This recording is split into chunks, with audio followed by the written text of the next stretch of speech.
ever muted, y'all's chakras are just out of alignment. Okay? Particularly the 14th through the 18th chakra. If your 14th, 15th, 16th, 17th, or 18th chakra is out of alignment, you will not be able to hear the truths that I am speaking to you. So if you thought that I was muted for the first 20 seconds of this stream, if you thought my lips were moving and my mic was picking up nothing because I had forgotten to turn on my audio synthesizer, I would set an appointment with your local chakra man or woman or serpent, what have you. I would get them hooked up. Because otherwise you're going to be in trouble. Otherwise you're going to be in trouble. That's more than I thought I had. That's the thing. Most people don't know about all those chakras. Also, Dolphin Spaceship, thank you for a year in a row at Tier 1 on Twitch, my friend. Welcome back to the dog home, and happy 1-year anniversary to you. Maxwell Gorman, thank you for coming by the stream. What's wrong with 30 lands? So, Nico, some decks can do 30. My general rule of thumb is if you have under 32, you're smoking crack, and if you have more than 38, you've taken a Xanax, and you don't want to be doing either of those. The decks that can get by on under 32 are either decks that are aiming to be relatively competitive and have a lot of non-land mana sources, like all of the fast mana artifacts, Dark Ritual, the whole CDH kit and caboodle. And the people with if you have above 38, you better be a landfall deck, in which case, never speak to me again, but you better be a landfall deck. Darth Pius in the 4 Best Game, thank you for your subs as well. 4 Best Game, I appreciate those Bezos bucks for 3 months, and Darth Pius, I appreciate that Tier 1 for 9 months. Welcome back to Dog Home, my friends. Does this include NDFCs? My calculations do not include MDFCs because I don't worry about nerd shit. I worry about having mana to resolve Niv Mizzet. And I do not worry about what my MDFCs look like. I worry about Niv Mizzet. I worry about Archmage Emeritus. I worry about Spectacular Showdown. Those are my 3 priorities in life. Damn, I didn't have a bit for it. Almost.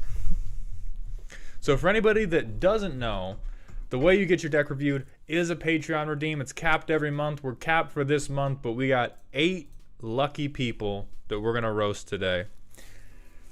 And they might end up on YouTube if I spit good.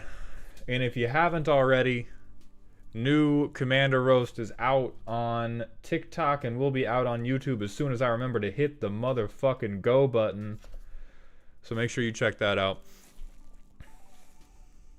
Cornhub, thank you for coming by the TikTok stream. My friend Dungeon Masters Consortium, thank you for the 5 gifted Tier 1 subs. Welcome to Dog Heaven, my good friend. I was at their wedding, actually, and we made a bet that if 7 years on I was a semi-niche Theta list online influencer, they would donate 5 subs in a live stream, and I'm very happy that you held up your end of that.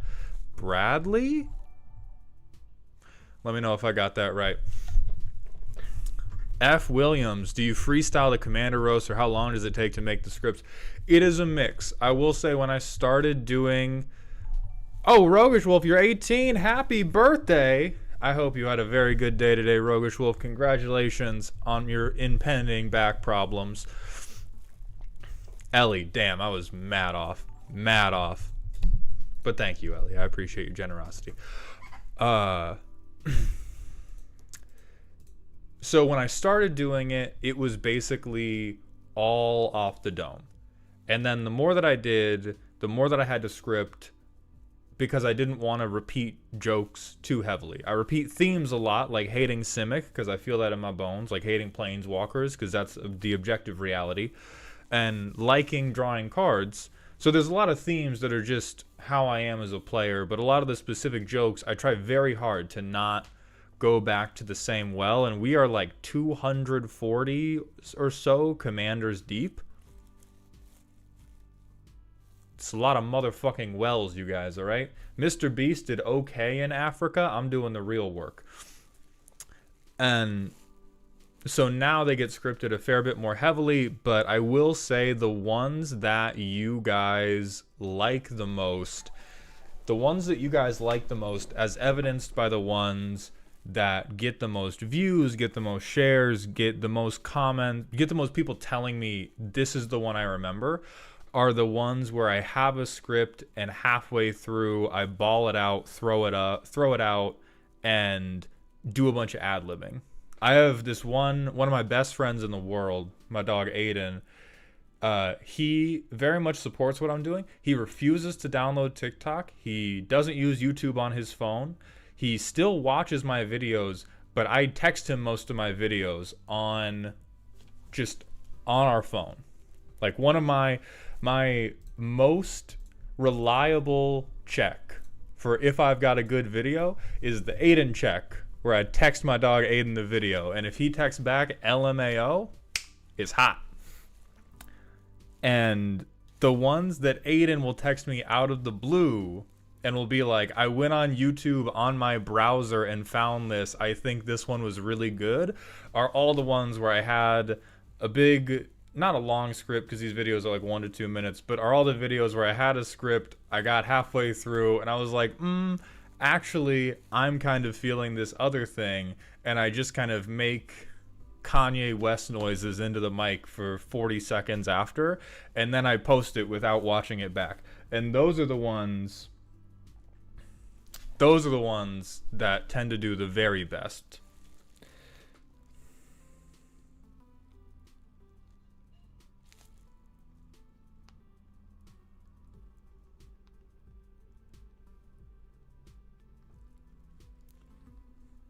All right, we're setting the description on this YouTube video. Then we're going to open with our very first deck for the night. Let's get the PowerPoint up for anybody that does not know how we are moving. MLP, I swear to God, if you do the spider thing today, MLP, I will get you. Let's open up the PowerPoint. For those of you who haven't been here before, my viewers send me a Moxfield link, a power level. We do not accept 1 through 10 because that's bullshit. F. Williams, not you two. 1 through 10 is bullshit. We accept silly, we accept spooky, we accept scary. This is a measure of how ominous your turns are to the average player, and then you give me a primer. This is what you think the deck does, or what you hope it will do after I'm done touching up on it. This is the biggest single indicator of how harsh I will be with your deck. If you want to be a bastard, and you are good at being a bastard, you will get your flowers for that. What I am going to judge is if you tell me, as Talamar Von Geist, who is up first, has told me, is they're just little guys smile. If I see a Teferi in here, I'm losing it. I'm going to let you know that right now. And then they say whether they want me to suggest additions or removals. And so for anybody who's about to be on some, why are you telling them how to change their deck? Just look at it. Every last one of these people today, every last one of these fine 8 motherfuckers. I keep forgetting I can't swear as much because I'm on TikTok live and they will put me in jail for that. Anyway, all 8 of these fine upstanding citizens have asked for me to suggest additions and removals. Let's get that out of the way right now.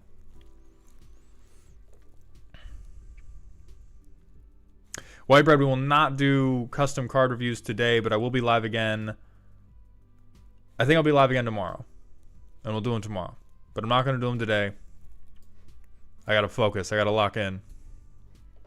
Thank you, Drew Fogg. I appreciate that. Dungeon Master Consortium, I'm still in the first couple. We can put you in the first couple if you need to be. Do you need to be in the first couple? Right now you're 5th, but if you need to be in the first couple, we can put you in the first couple. Alright, you'll go 2nd. So it's going to be Talamar, then it's going to be Ellie.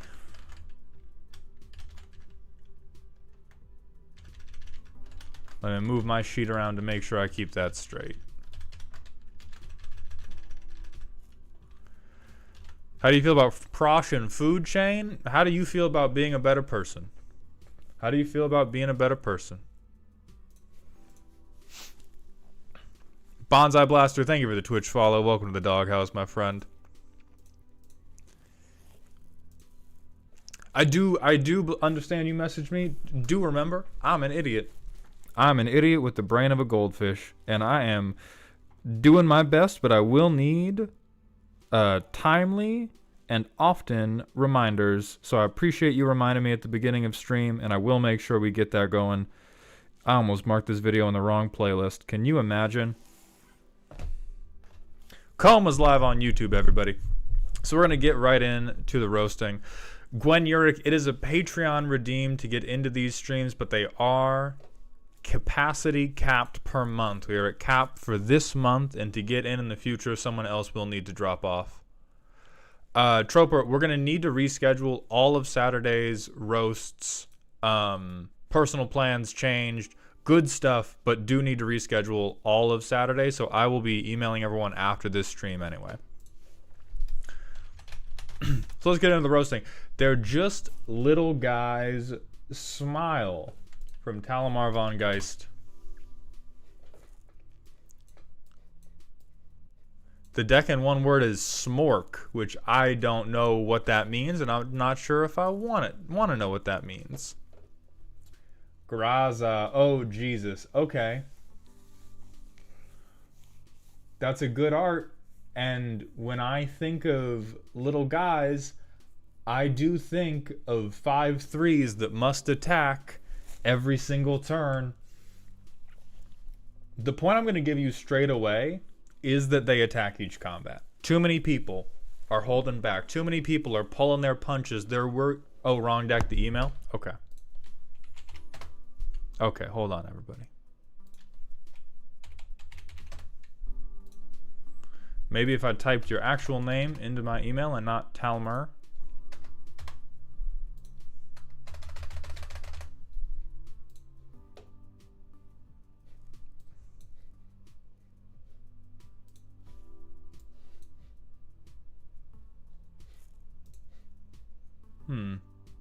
Talmar, does your email match your username?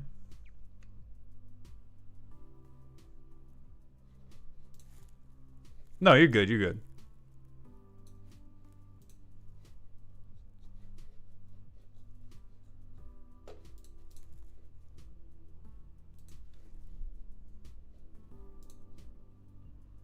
Okay, let's see.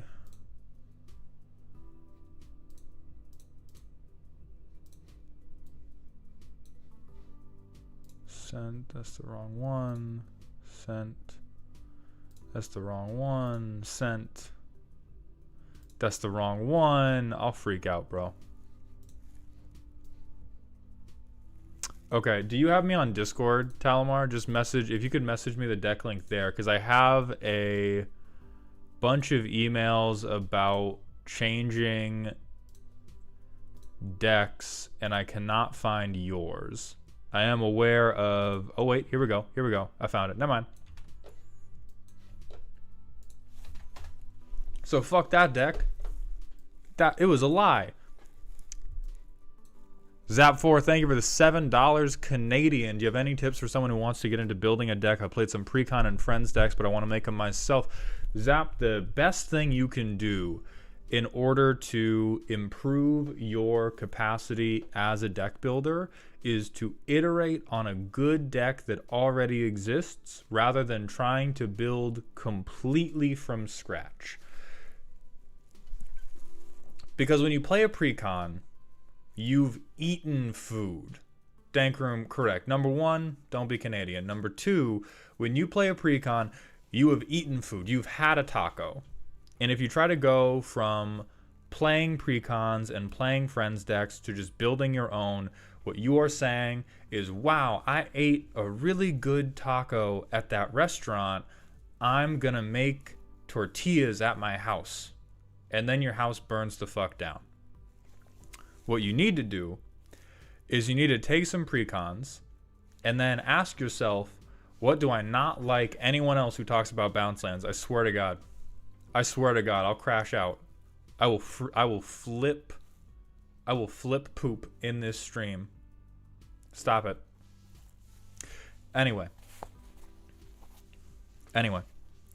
You got to take some Precons and you got to ask yourself, what is this deck not doing that I would like it to do? Was it not able to shoot Lenny in the chest like he deserved? Was Lenny too able to shoot me in the chest? Did I not have a compelling way to murder all my friends with tubes? And so you take the precons you like, and you ask yourself, what do I think could be a little bit better about this? And you iterate on them for a little while. And then, over time, you will naturally start to have some curiosity about, oh, what about this heinous, awful dog shit I could do that the precon just doesn't let me do, period. And that is the moment, that is the point at which you will get your idea for your first commander deck. Well, you will have to go out and look for a new commander to do this entirely new thing. Or more likely, you will see a commander that has a precon and you'll think, well, what if they did this entirely different thing instead? And you'll build a new deck for that commander that isn't the precon and is so different from what the precon does that it can't be considered an upgraded precon. I would do that a fair bit. And then after you've done that maybe 5 or 10 times and you have what you believe to be an intuitive understanding, how much dirt do I need? That's your lands. How many rocks do I need? That's artifacts. How many rocks with other people's name on it do I need? That's removal. How many rocks with sticks attached do I need? That's your offensive creatures. Once you have a general understanding for how you like to play, then you can begin to start from the ground up. But first, find restaurants you already like, get some takeout, and then just put some fucking chives on at home. That's what you need to be doing right now. You need to be taking restaurant quality food, which is precons and stuff made by your friends who are responsible, and then you need to take them home and you need to be like, what if I put some sour cream on this motherfucker? And make little changes like that.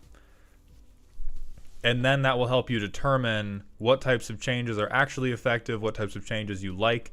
Pizza Boy, thank you for the Twitch follow. Welcome to the doghouse, my friend. All right, we're gonna get back on schedule with the Corpse Man. So let me read Talamar's new primer. This is a slow and inevitable deck based on the first standard deck I ever made during the Innistrad block. It was always me and my buddy Shade on werewolves getting absolutely rolled. Most of the cards in this deck are from my original ownership when I decided to quit after all my favorite cards rotated. I came back to Magic around Commander Masters thanks to YouTube recommending me your videos despite not having interacted with Magic since 2014. Ah, that's the thing. So everybody who's like, oh, I hadn't interacted with Magic in X many years since I saw your videos. How long had it been since you interacted with a snarky white man? There's their answer. I don't know if it's just well built or if zombies are insanely resilient, but this deck has gone through horrible times and come out on top. Just last week, I won a game where I was Eater of Dazed by the Beamtown Bullies while tapped down and won. This deck, in one word, relentless. Recommendations are accepted, but unlikely to be considered since it's a nostalgia deck. I'll tell you straight off, it might be well built. One of the defining qualities of zombies, their resilience. And another thing, one of the defining qualities of Kindred decks in Magic the Gathering is that they are all either bullshit or sleepers. Those are the only two options. If you think you either have a Merfolk deck, every Merfolk deck is bullshit, every Dinosaur deck is bullshit, and every other Kindred deck is either bullshit like that, or it's a sleeper deck. Because you know what Commander players don't respect enough? Boots on the goddamn ground. They do not respect ground troops. They would never win a war in Eurasia. Not once. And so when you have a Kindred deck, the synergies often feed into each other really, really cleanly in a way that translates to damage on board in a way that most people think they're ready for, but if people just try to slow you down in anything short of putting hammers inside your chest cavity, you're going to come back. So let's look at this. $654, 37 lands, incredibly reasonable of you. 27 creatures, hey, 23 are zombies. So Grimgrin, you need to sack. Oh yeah, freeze. free sacrifice outlet in my command zone. Am I just better? Am I just different? Wow. I can sacrifice all my creatures in aristocrat's colors at instant speed. I must be the greatest deck builder alive. Otterwalla, Amon 8088, and Milo Rock, thank you for the Twitch follows. Welcome to the doghouse, my friend. Yeah, and you get to destroy something on attack. Bad bitches run in packs. That's a tremendous tag. Okay, so here's the thing. I love the art. Does this do anything? That's a lot of words that I can't read. Cobalt the Lucario, thank you for a Twitch follow. Welcome to the doghouse. Okay, just a Lord. So we got a Lord. all my zombies are 7/7s, guys. The RNGs is TTV. Thank you for the Twitch follow. Welcome to the doghouse. Okay, so obviously we probably don't have all 4 of these out at once. There's only one drain card, and it's from the original ownership. That's my bad, Talamar. See, I thought when you were in Aristocrat's colors, you were gonna have something terrible, like something that made everybody like. What if you could kill one of everybody's creatures every time you used this ability? That would be fucked up, huh? I'm really glad you took out the drain cards, though. It would be, because it would be so, it would make me, if you resolved a card like that in front of me and then started sacrificing your creatures, I would be inclined to act the fuck up. Also, Kuro Hitsuki, what's up, my man? Everybody say hi to K-Dog.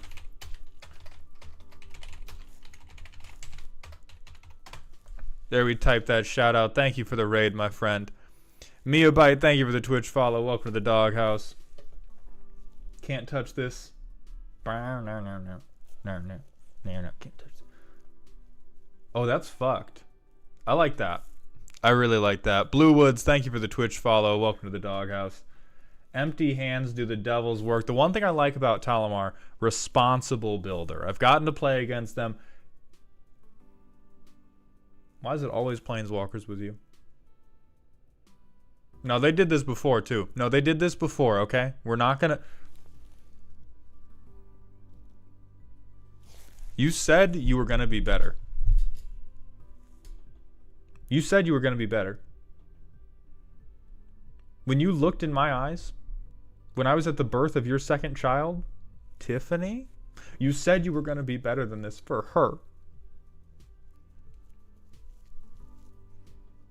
And here you are, making arcane symbols, brainstorming for 0? It breaks my heart. What really breaks my heart is that you probably do have a fucking army of zombies preventing anybody from killing this thing. You get a pass here. You get a pass here. Jadaeun, thank you for the Twitch Prime sub. Welcome back to the dog home for the 2nd month in a row. I appreciate those Bezos bucks. And CW Rex 89, Darkfire 1776, thank you for the Twitch follows. Welcome to the dog house. So we do have some card touching. I will say this is some aggressively costed card touching outside of the 1 and 2 drops.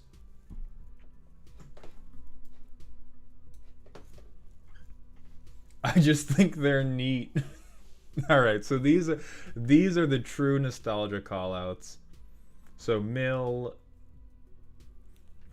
theft plus mill, Rise of the Dark Realms.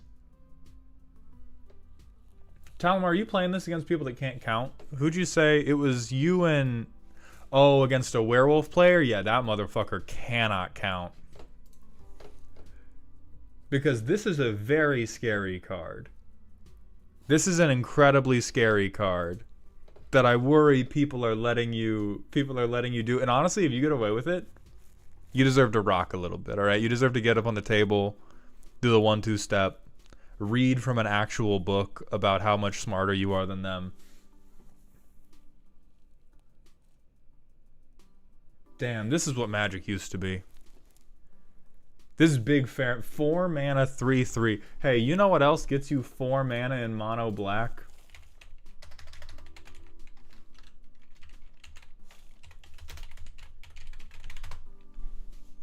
Look at what they've done to us.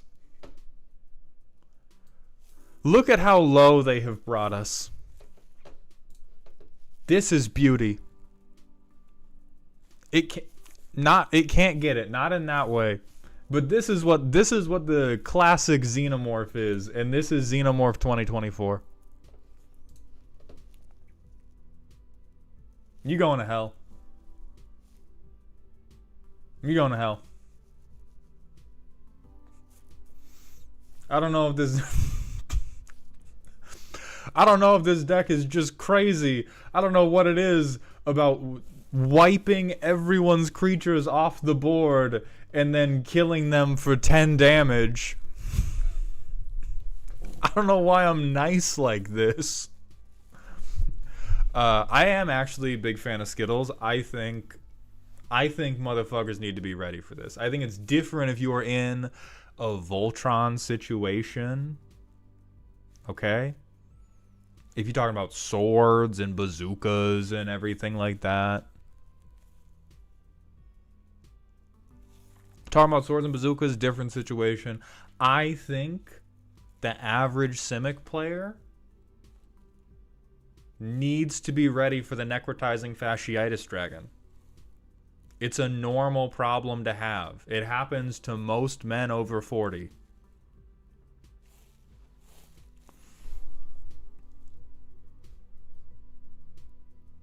Oh, and he is hit by Death Baron. That's dope. And it's certainly not out of place. This is very much the Game of Thrones deck, and this is the Stolen Dragon. So it's certainly not a weird include for a zombie deck. That's a little fucked up.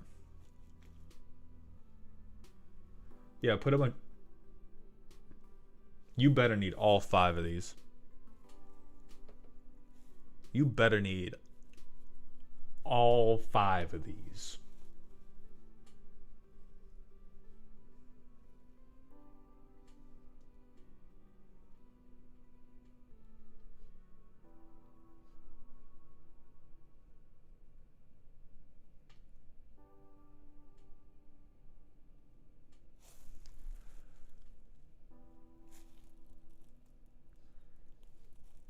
I don't think you need all 5 of these, Talamar.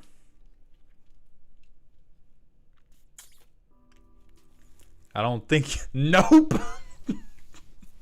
Nope! Exclamation point. But it's all sorcery, speed, and creature-based. We'll fix you one day. We'll fix you one day. Just 2 more years and I'll get that promotion. Okay, Butcher Ghoul has Undying. Undying, Grave Titan. Wake Up Samurai.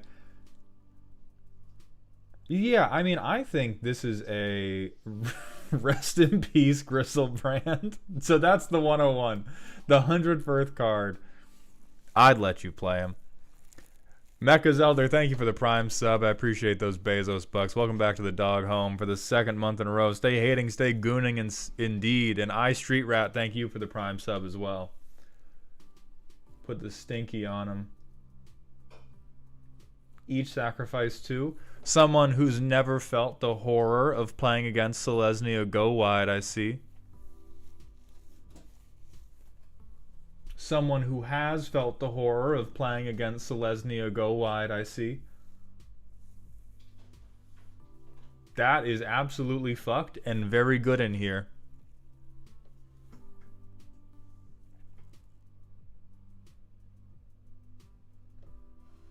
I don't know what Noxious Ghoul does.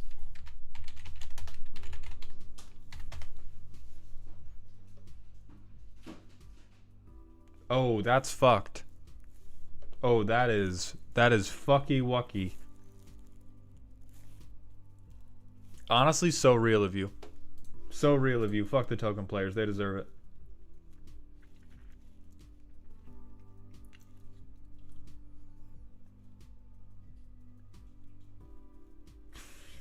I have no idea what this tag means.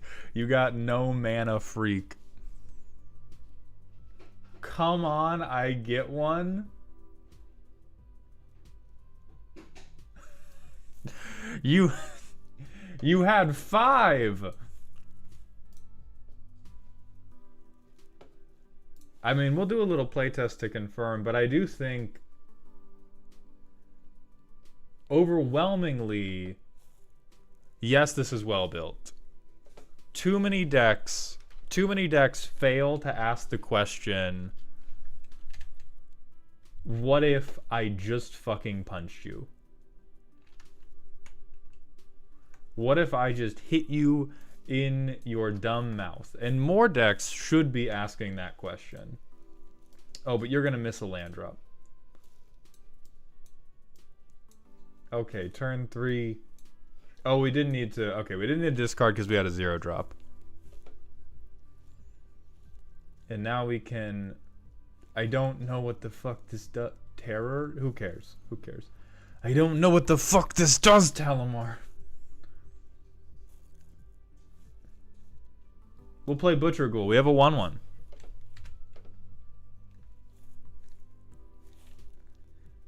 I'm going to assume that this says draw 1 card. Hey, look, our land. Hey, look, Mark of Griselbrand.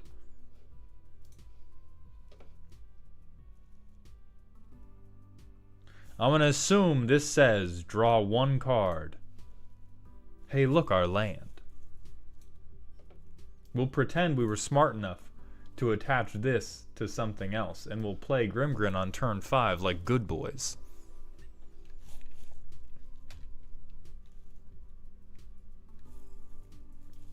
And then we just go into the dungeon and do a bunch of shit.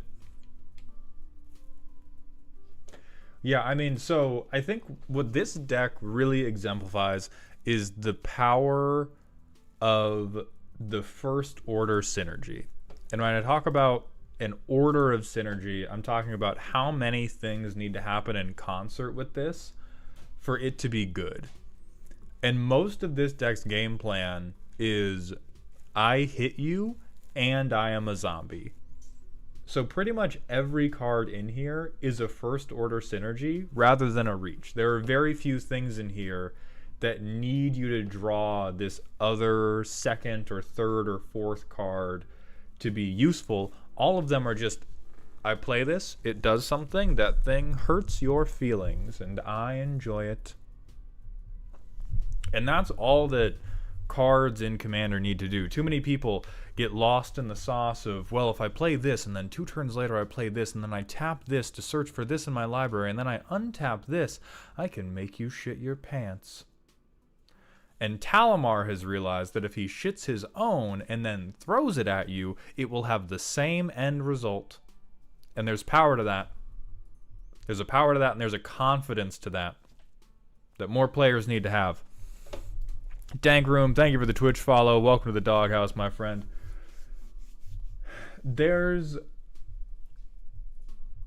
I think there's a ton of things that could go crazy in this.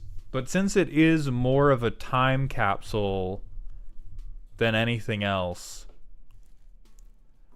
I'm not going to lean too hard on the suggestions, and I'm just going to try to appreciate it for the heinous dog shit that it is. And I do think this is a sleeper. Based on that opening hand that we saw, this is very much Night of the Living Dead, not 28 Days Later cold open. Because there's plenty of stuff that has been added to generic Kindred support for blue. Kindred Discovery, Reflections of Littjara. There's, well, Bident of Thassa isn't Kindred support, but it is Smack-a-Bitch support. And I think this is the perfect antidote for players that just want to play Touch Me Simulator. Darkened Kindred means all of one creature type. So for this one, it's going to be zombies, because There's a couple non-zombies, but of the 27 creatures, almost everything is a zombie. And there's cards like Kindred Discovery, where you pick a creature type, and then you get a benefit for doing anything with the chosen creature type. It has merfolk on it because merfolk are some of the biggest offenders of abusing things that just care about creature types.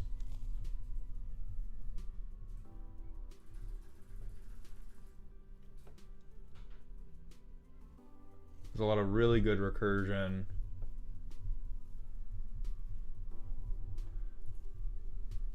I think this deck is also a perfect example of why you never let a motherfucker cook. You never do it. Because he doesn't look that threatening from the outset, but what's going to happen? What's going to happen? He's going to get a Jace out. He's going to read a book. And then before you know it, your dick's inside out. And he's using it as a hat. Can we either rate on the tag game? All right. This is 10 out of 10 right here. Pretty good. I hate you. Pretty good. Excellent. I don't know the reference. No, the fuck you don't. Pretty good. So overall strong. Overall pretty strong.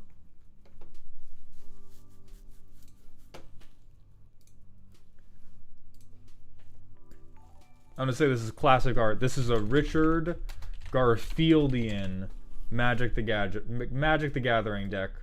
Except for that Acererak dog shit. Except for that Acererak dog shit. Richard Garfieldian. You're trying to put in an honest day's labor at the punching your friends' minds. Lord of the Morn, thank you for the Twitch follow. Welcome to the Doghouse, my friend. Mordekaiser, the decks are taken from a Patreon redeem, which is capped for this month.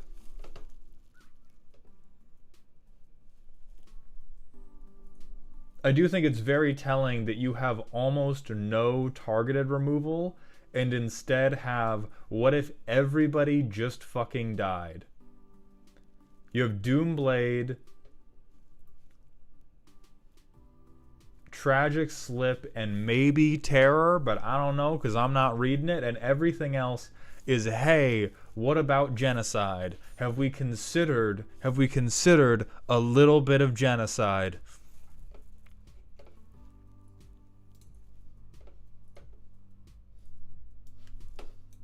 This is the reference, hold on. No mana. No mana. You have no mana, bitch. You have no mana!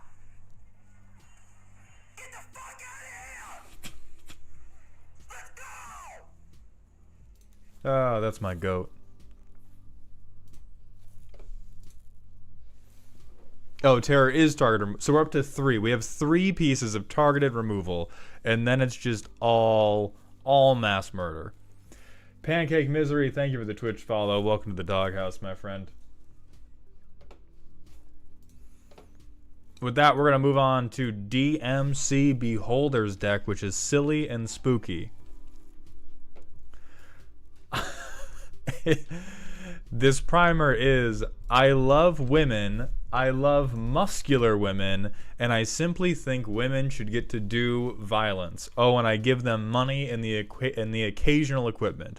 All the targeted removal is done by the women punching everyone else's stuff to death. The targeted wipe is on flavor for the women beating a player's creatures to death with hammers. No one sees the Kusarigama Marika combo coming until it's too late. I think it's silly, but some say spooky.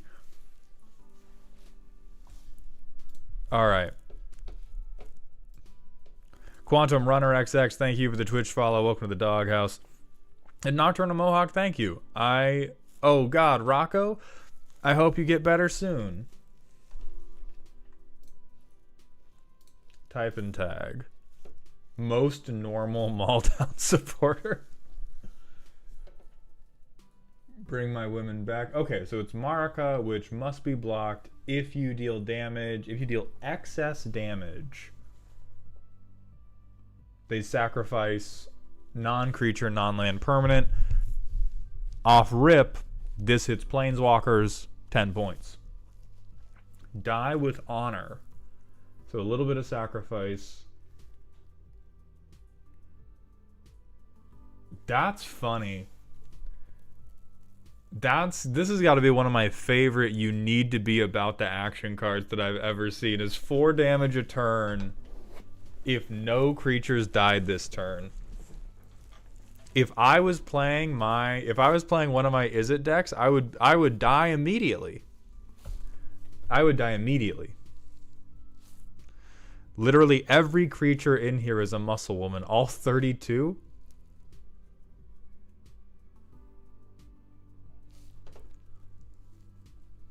Demonic Tutor. I don't think you can be... I'm gonna keep it honest. I'm gonna keep it real with you. I don't think you can be silly with tutors. I don't think tutors don't make a deck broken. They don't make a deck high power. But unless you are playing some of the shittiest Magic the Gathering cards known to man, if you are harnessing the power of Yu-Gi-Moto to cheat about what's in your hand, I don't think we can qualify the deck as silly. Same goes for, this is a fairer tutor, but same theme.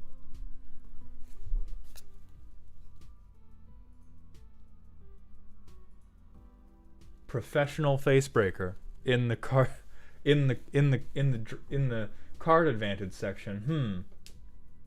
Infiltration Lens is really good. Give them money. Okay, Muscle Woman. Definitely a Muscle Woman. Definitely a Muscle Woman. Oh yeah. Oh yeah. Draw a card. I just think they should kiss.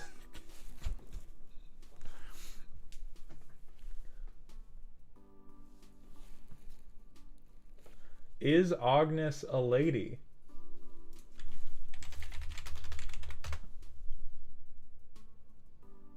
She is a big muscle-bound Viashino.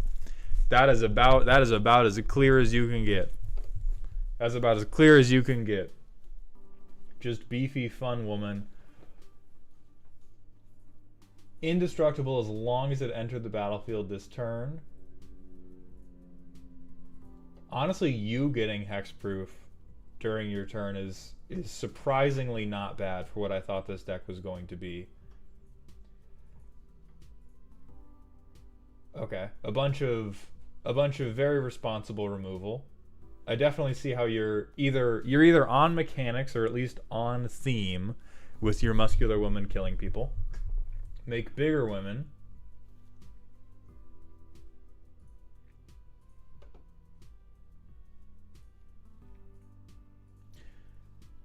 This is awesome. I mean, so this is equal rights, equal fights, but not in a creepy Republican way. That's what this deck seems to be to me. Alright, then we have some exceedingly normal ramp.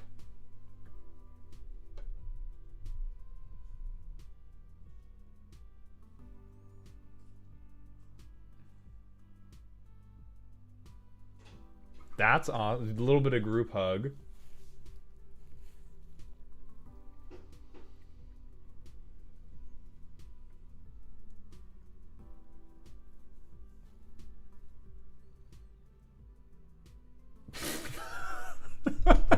Fuck you, you can't kill me on a card? I have never seen this one before. Read Kusarigama.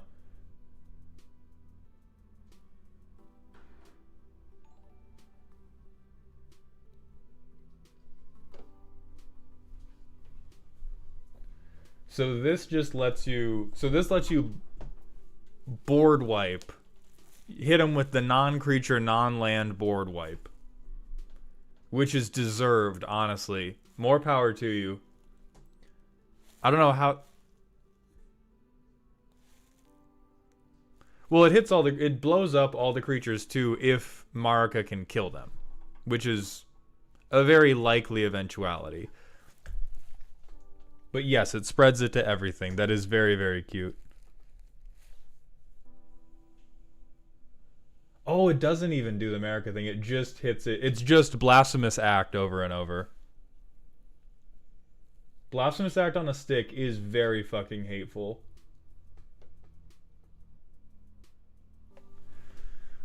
It's always the rats, bro.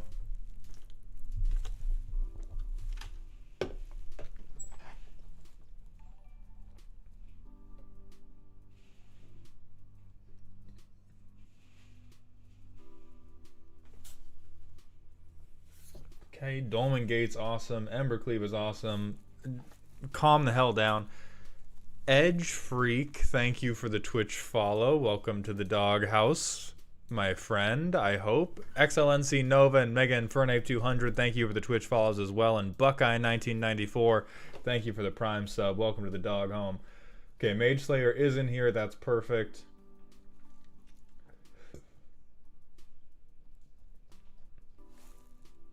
Okay, let's give you the props first. The props is that, not having done the playtest yet, this deck does look functional. And when I've seen a couple decks that people submit as, this is my mommy deck. Unsurprisingly, for my fan base, we get a lot of mommy decks that roll through town. And most of them look less like decks and more like binders that are particularly sticky. And that's what I was worried we were going to see. But I'll say DMC. I think you've built a deck that functions. You built a deck that functions. It wants violence, very similar to Talamar's deck that we saw earlier. And it is made exclusively of mommies without giving up the ability to play Magic the Gathering to say, look, I've masturbated to this one. Once upon a win.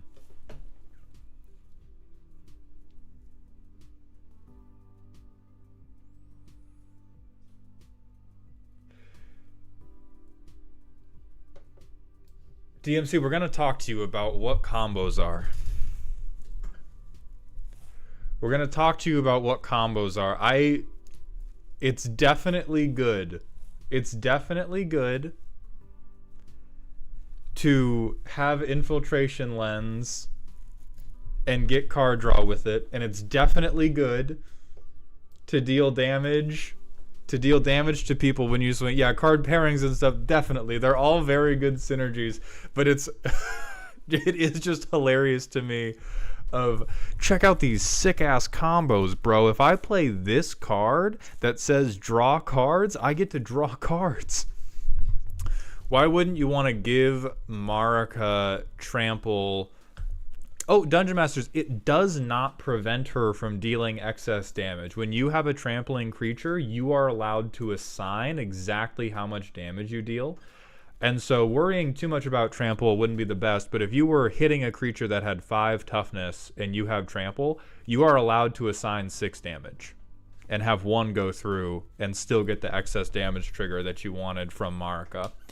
And so in terms of equipments, the best trampling equipment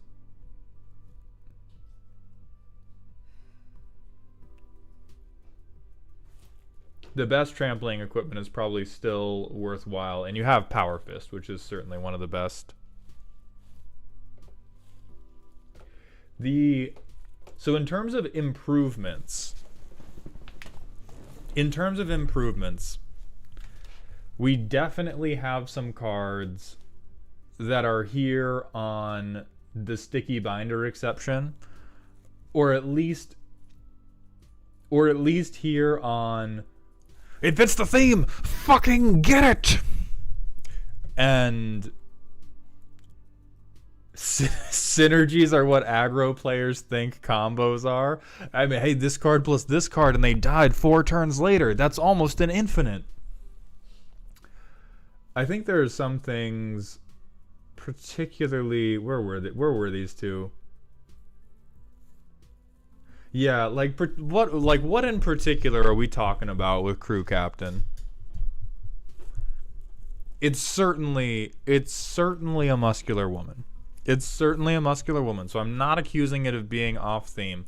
But since you have suggested additions, I would suggest that we worry about slightly better cards. She's fun and she triggers Agnes. You know what else would trigger Agnes? Hey, look at that. Every creature in your deck triggers Agnes now. That's also fun. And MLP does raise a good point. This is the like mountain climber type build, certainly muscular. But I think if we are from a perspective of playing Magic good, right? Because that's really the only, I don't know your personal taste in muscular women with who you've included. It's pretty all over the place. But in terms of gameplay and do gameplay good, Concordant Crossroads is miles ahead of Crew Captain. This deck looks like it intends to be the predominant creature threat on the board, and so you should not be terribly afraid of your opponents having haste. And it goes from, oh, I have this one silly 4/2 that triggers Agnes, to every creature I play triggers Agnes now. Or you could do something even better if you really don't want to give your opponents anything. You can get a one-time effect with Bitter Reunion. MLP is helping me out in chat with Mass Hysteria. It moves pretty well. I'm not accusing the deck of moving pretty well. I'm accusing you of having checked the yes box on do you want improvements, and I am simply telling you that this is a straight up improvement. If we can at any moment, it does not offend me to taper the roast down, to appreciate what you have given me, and do not suggest improvements. So I am not accusing the deck of not functioning. In fact, I think it is the most functional pinup deck I have ever seen. I will give you your flowers there. It is the most functional pinup deck I have ever seen, and there are absolutely a few things you have put in here that are just pinup cards, and Crew Captain's one of them. But you don't have that many. Volshock Battlemaster, that's another one though. That's another one. Volshock, this is just in here because you like that strong jaw, and there's nothing wrong with that. I love a healthy jaw. But with 8 equipment, let's talk about mathematic functions. With 8 equipment, in all likelihood, you are going to see 1 a game. Statistically. I don't care about how many games you've had. Where you put 10 dildos. I keep forgetting I'm live on TikTok. Where you put 10 oblong objects. She steals other people's equipment. I don't care about other bitches. We care about your deck. If you have one very consistent playgroup, and this is a meta silver bullet for that one consistent playgroup, I will accept that. Do you know how many pieces of equipment the average commander player is playing? Half of one.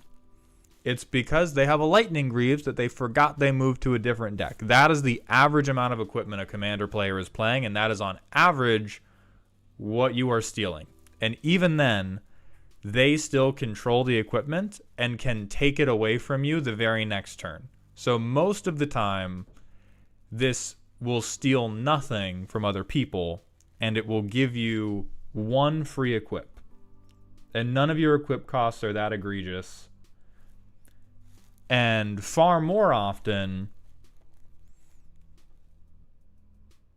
it will simply do not a single thing. And it's very expensive to do not a single thing.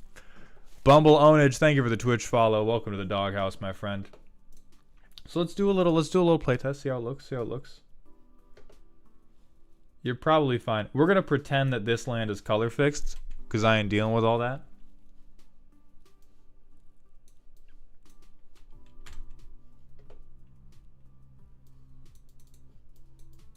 Surveil 1. We actually don't need to ramp more. Rhythm of the Wild is definitely hot as hell.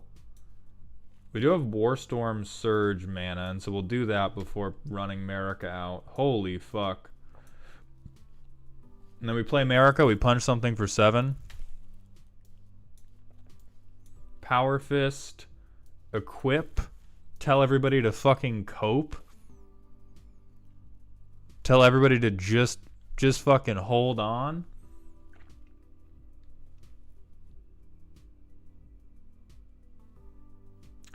This is also... Hey, look, we found another pinup card. This is... I, like... So the cards that I'm calling out right now, I'm not even saying, oh my god, you need to change this to this one specific card and you'll have a way better day. I'm measuring them against, could you just have Thrill of Possibility instead? And so at minimum, the 3 cards that I called out, you're in black. You can do whatever the hell the...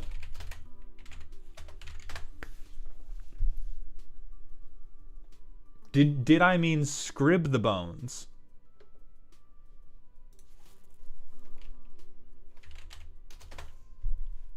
You could do this instead. And it's better. In every instance. Kingsbury42, thank you for the Twitch follow. Welcome to the Doghouse. Thank you, chat, for correcting me on the name of that card. Skylar Totels, thank you so much for the kind words in TikTok chat.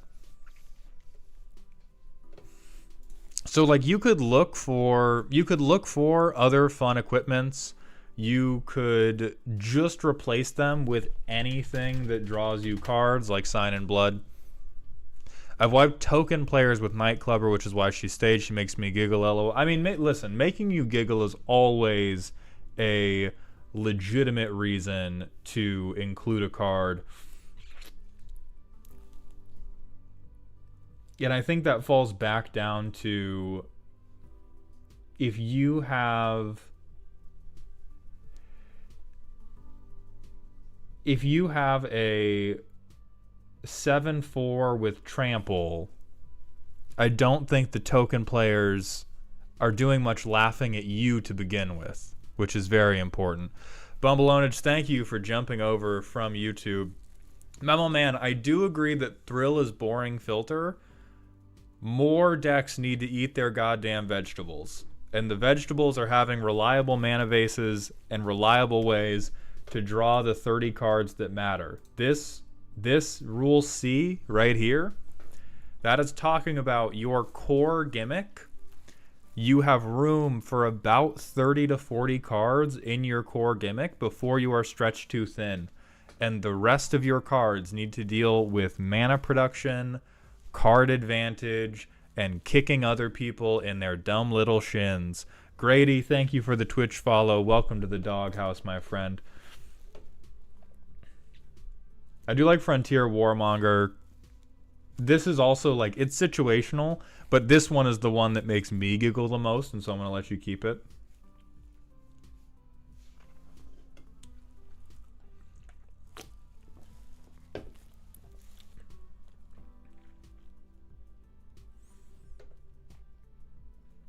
And the rest of these are all very reasonable. But you are really, really low on the ability to draw cards. And so that's really where I would say you want a little bit of help, because outside of Marika, your cards are not made equal. They may be made equal in your horny little heart, where you dedicated the strong women deck. But I think it would be made more reliable if you drop even just like the 2 worst, which is Crew Captain and Volshock, and you just signed in blood and you read the bones every time you drew card draw instead of those two women in particular, you would be happy. What's up, Paint Cans? Thank you for coming by the stream. So let's put you on. I'm going to give you the much sought after, oh my god, it's functional. Oh, considering list. Yeah, let's look at considering. 11. Boxing ring.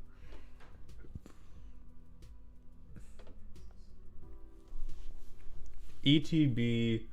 Fight up to one target creature you don't control with the same mana value. I, too, would love a pony that could fly and shat gold and could coach me to be a better League of Legends player for Christmas. I would also like that. HProv, thank you for coming by the stream, my friend. Have a good night. Fiend Lash. I mean, Fiend Lash is like making a Treasurer's Art. We do not have enough ways to fight things. It's not a fight deck. It's a deck with like 3 fight spells in it.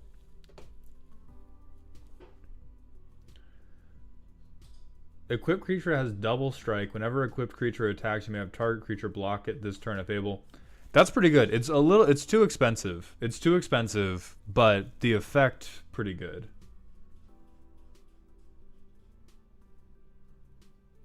Sword of Vengeance is one of the most legitimate. I don't know why it's not already in the deck. Even if you didn't want to do card draw, because you like being beholden to the whims of a hateful god, you could drop Crew Captain for Sword of Vengeance and have a very good time. Got pulled for Embercleave. That makes a lot of sense. Garruk's Uprising is good. I'm not sure if you have enough. Yeah, I don't think enough of your creatures break that 4 cap to make Garruk's like definitely include.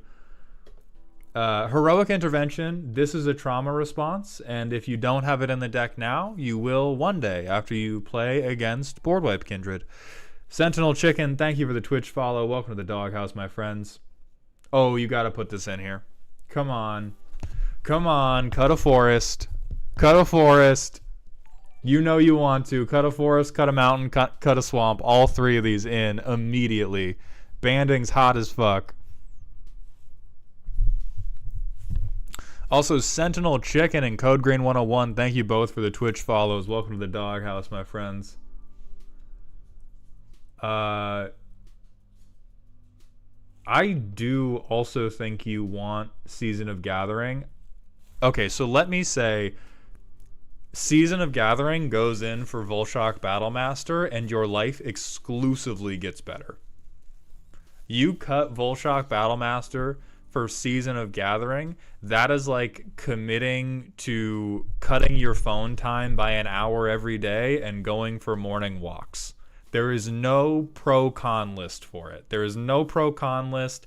It's like going from watching Jordan Peterson to no longer watching Jordan Peterson. That is how stark and direct and easily quantifiable the benefit to your life will be cutting Volshok Battlemaster for Season of Gathering.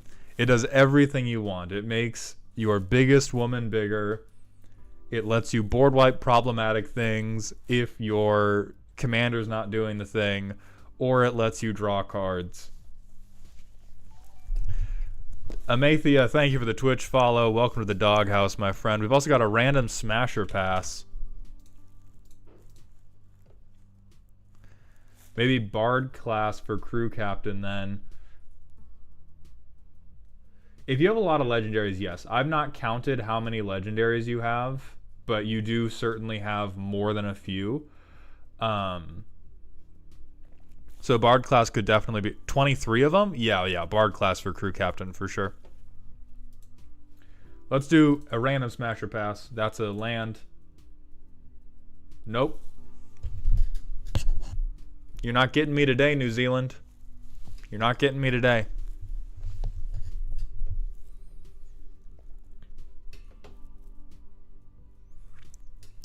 Pretty much every season is pretty good. Okay, with this, we're going to keep it moving. Oh, hold on.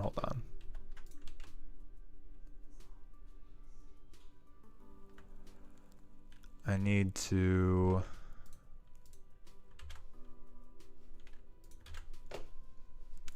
We're going to move on to Rukak's deck. Rukak, are we here? Or actually, let's call everybody out. Let's go ahead and call roll on the people remaining. Grim Ballerina, no, the slideshow is not public yet.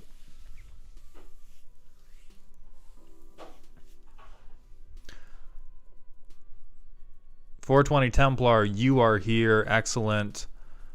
Mainly because if people are here, I would rather start with them and give the people that aren't here yet a chance to be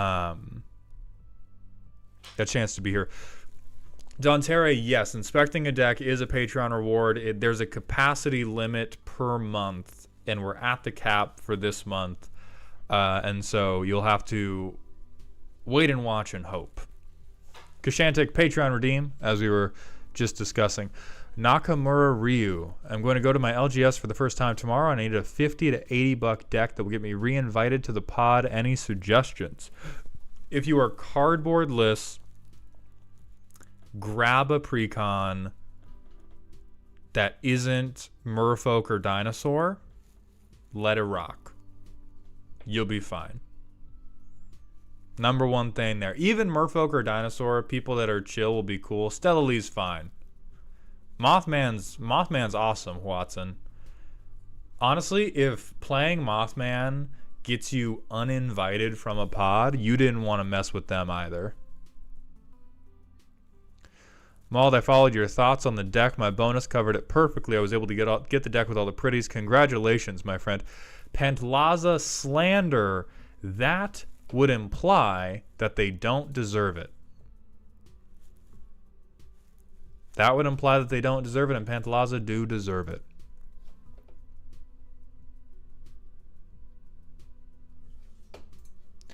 Let me double check that nobody else needed to be moved. So 420 Templar, we're probably going to do you next, since you are the person who...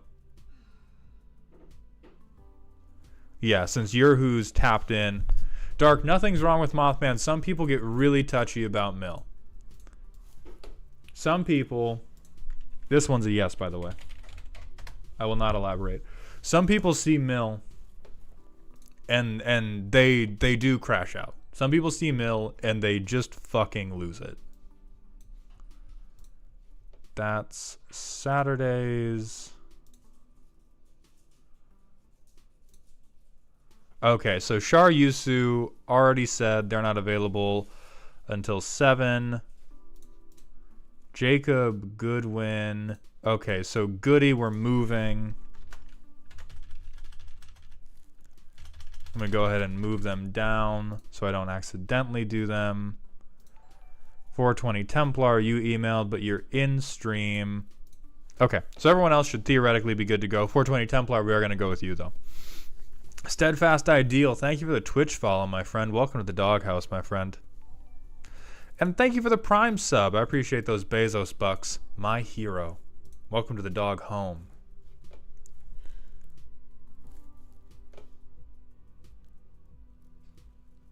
Wish I could get it in time from Cool Stuff Inc. and enjoy a Mauled token, but I got to do them dirty and command the local South American region. That's a reminder, my friends. If you pre-order anything from Duskmorn, you will get the Mauled Spirit token. They put me on a card for this set. My sponsor is CoolStuffInc.com, and if you use the code MAULD at checkout, you'll get 5% off, and you will prevent them from firing me, which is awesome. We're also going to review DMC's tag game real quick. Get more stuff, die with honor, bring my women back, let women punch, the violence-based accessories. I'm going to call, this is solid. This is solid. Okay? I'm not going to say it's not particularly crazy, and that is not only not something to be ashamed of, it's something to be proud of, because there are a lot of people when in their quest to get really funny tags, let the voices in. They let the voices win, and then their tag has nothing to do with anything unless you have watched the exact same movies they have watched from the 1970s. And you did not do that. It was to the point, it was a little bit funny. See here? That made me chuckle. That made me chuckle. And improv, all improv, most comedy, the best 10% carries the other 90. And here, this is the 10% carrying this group of tags to make them all feel like, oh, those were funny. So this is good. This is the tag template. This is the tag template. Nakamura, I hope you have a very fun time, my friend. Do you do pre-releases? I've done a few, Matthew. I'm not sure if I'm doing any for Duskmorn, but I've done a few in the past. All right, so we are going to do 420 Templar, which is silly. Najeela Living End, a deck that I've been playing for an extremely long time after stealing the idea from someone in my playgroup who played Living End in every format. Najeela reduces heat because it's super easy to show people it's not that Najeela. Then it dies, comebacks, and gives you extra combats with your reanimated board. Backup win conditions are a reanimation spell we can hard cast. Shared Fate to make people draw from decks that aren't their own. Our deck is mostly French vanilla dinguses and just casting creatures and turning them sideways after the 15th board wipe that game. So this is like... So you wanted to mimic actual war. We said, do you know what would be silly? Gritty realism trench warfare games. I think it's silly because every individual creature is terrible. So for those of you who have not played with Living End before, you take everything in your graveyard, gone. Thanos snapped. You sacrifice everything you control. And then Tony Stark comes in, and everything that you had Thanos snapped away goes onto your battlefield. So it really benefits having a full graveyard and an empty board. The name Redacted special also does make me laugh. So immediately, this is for the editor, let's get a board wipe counter going up in the corner. 1, 2, 3, 4,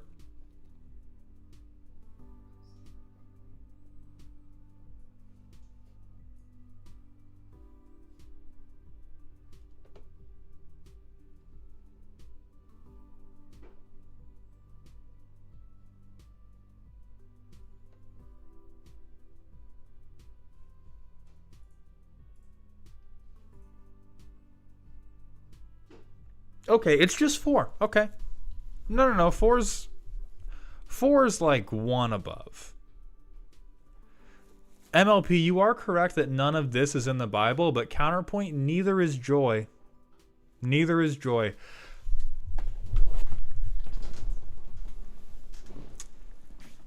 And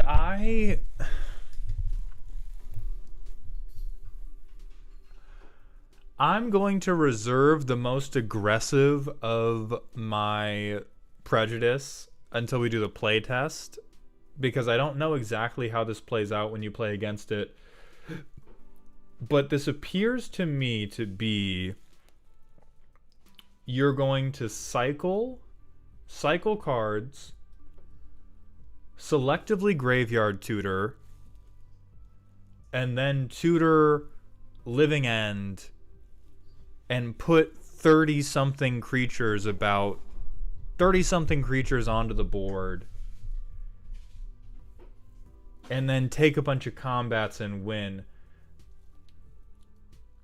And personally, I don't like combo decks like this. And this is definitely a combo deck. It might be God's worst combo deck, but it is a combo deck.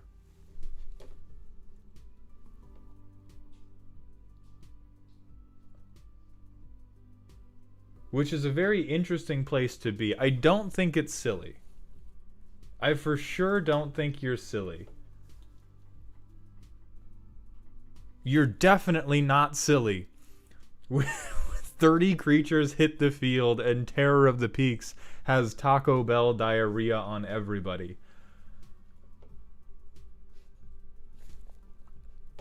Combos can be silly? Unlikely. Unlikely. I think combos can be funny a couple times. I think that maybe the most accurate way to put it is, at first glance, this does not appear to be a deck that has a lot of replay value. At least in my mind, because this looks like a deck that desires to interact with Magic the Gathering as little as possible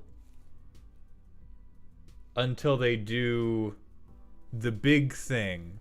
And presumably the big thing kills you post haste. The big thing cuts your neck and cashes your social security checks instantly. And those are the types of decks I usually mess with the least at the casual level. Kingsbury 100, thank you for the 100-bit cheer. One of the people in my pod gets on me for running 9 counters in mono blue. He runs at least 3 board wipes every deck. One of them has like 6. So yeah, no shame or sympathy. 9 is very reasonable. When you get over 20, we can start talking about enrolling you in therapy.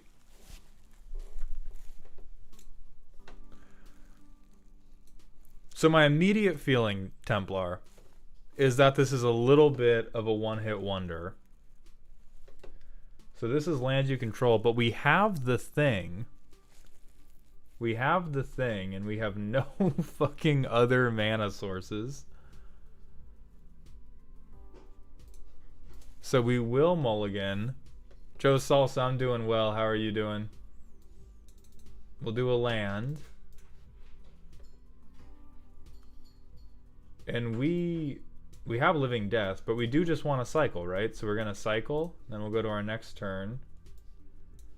And then we'll Bury It Alive. I don't remember what 3... I think the 3 are like Terror of the Peaks,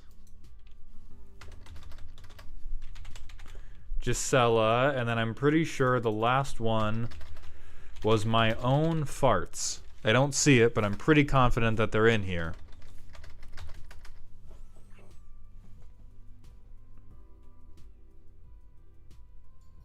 We're just not going to grab the third thing because I'm pretty confident that these two make everything happen correctly. So turn 4, we'll Temple Garden.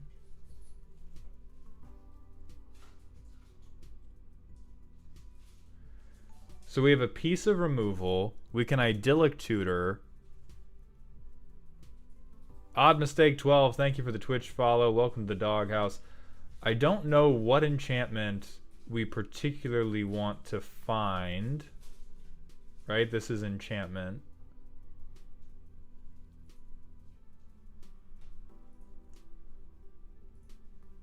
I doubt it's Temur Ascendancy. Thank you for the Prime sub, my friend. Welcome to the dog home.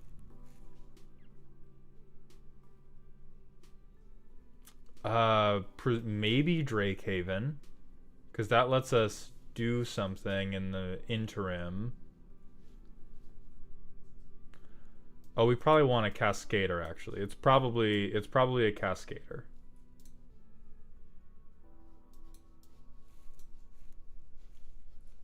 So then next turn, we don't have any more lands. So I think I'll evoke Mole Drifter, draw 2, sack it, play 1 more, cycle 1 more, draw 1 more.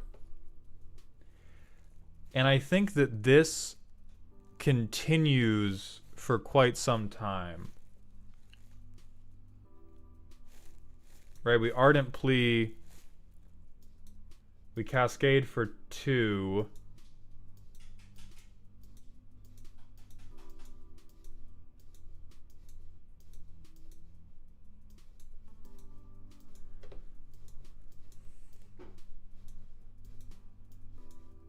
Holy God. I mean, it certainly would be clever in the combo deck to have your Cascaders only able to hit Living End.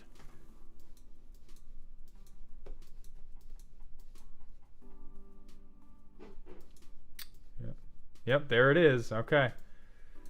So we're going to get Living End. Move to bottom of the library.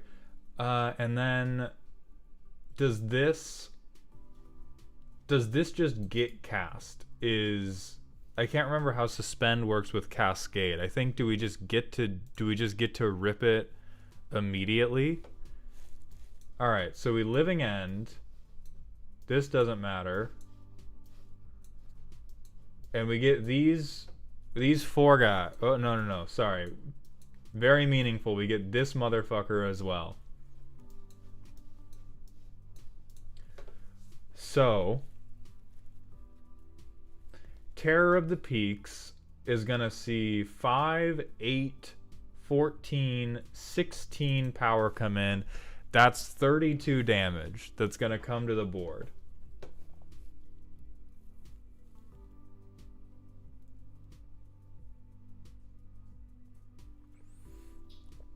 I hate to say this, the playtest is bringing me around a little bit. We've killed Charlie, but Charlie fucking deserved it, okay? He was playing Rakdos, and he paid 20 life into Necropotence. He had that shit coming. Rick Dom, thank you for the Prime sub for 7 months in a row, my friend. Welcome back to the dog home. You're brewing Mono, Blue, and Jolly Balloon Man. The Balloon Man's fucked up. The thing that is bringing me around is you can rip the combo off a lot earlier than I thought. Because we could have ripped it off with Shardless Agent.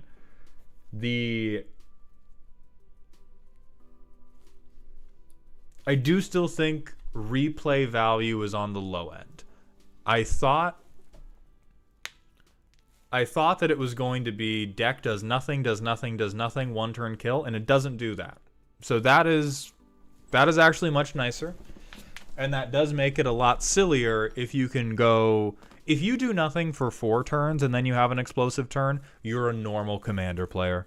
If you do nothing for 7 and then you win, that's who I'm generally going after. I do think that on a vibes level, I generally don't like that we have 3 creatures we practically need to grab every time to make it really do something. Because if we have... So we have Shardless Agent, Sky Turtle's very whatever...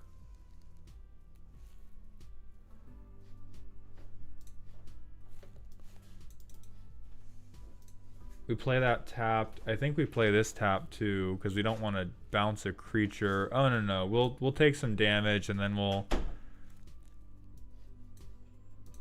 get an island. We'll pretend that we're color fixed for the sake of a playtest.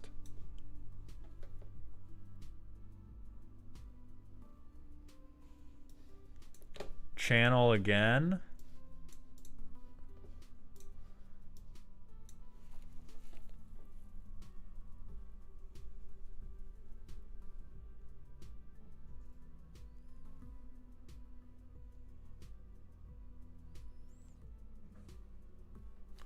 I don't think we want to shuffle. Opinion on beef jerky prices, Hound. Whack as fuck. I love beef jerky. I hate that it costs $80.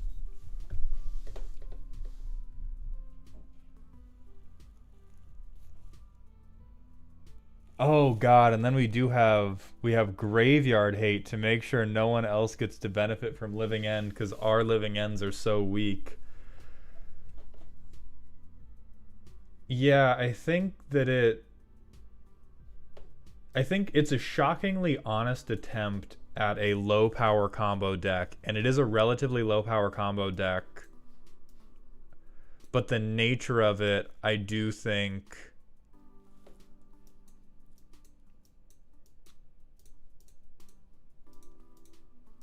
lowers the replay value, and I'm trying to think what would improve it a bit.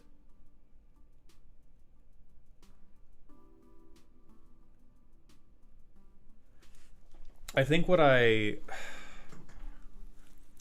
bothers me is that if you don't draw a tutor, this is probably incredibly, incredibly underwhelming. And if you do draw a tutor, it's really explosive. And those are the types of edge of living on the edge of the knife decks that it's really hard to bring to a table and have a consistently good time with, because the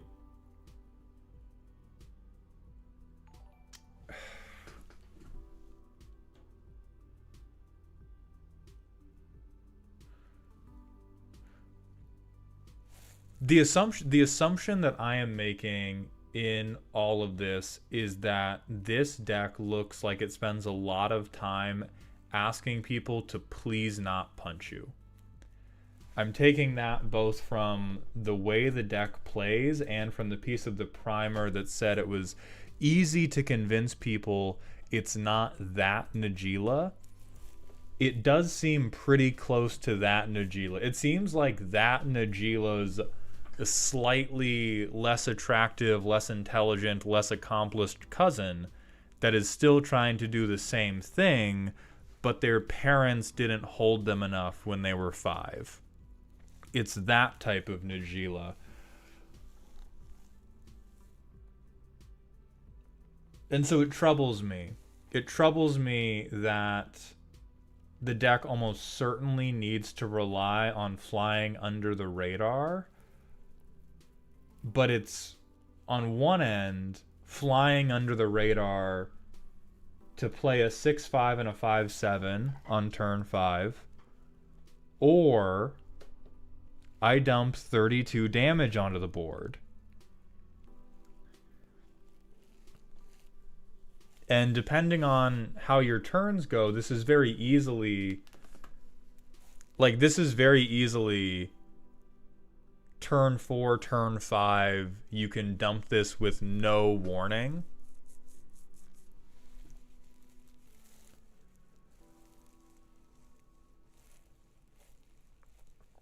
And I think things that have...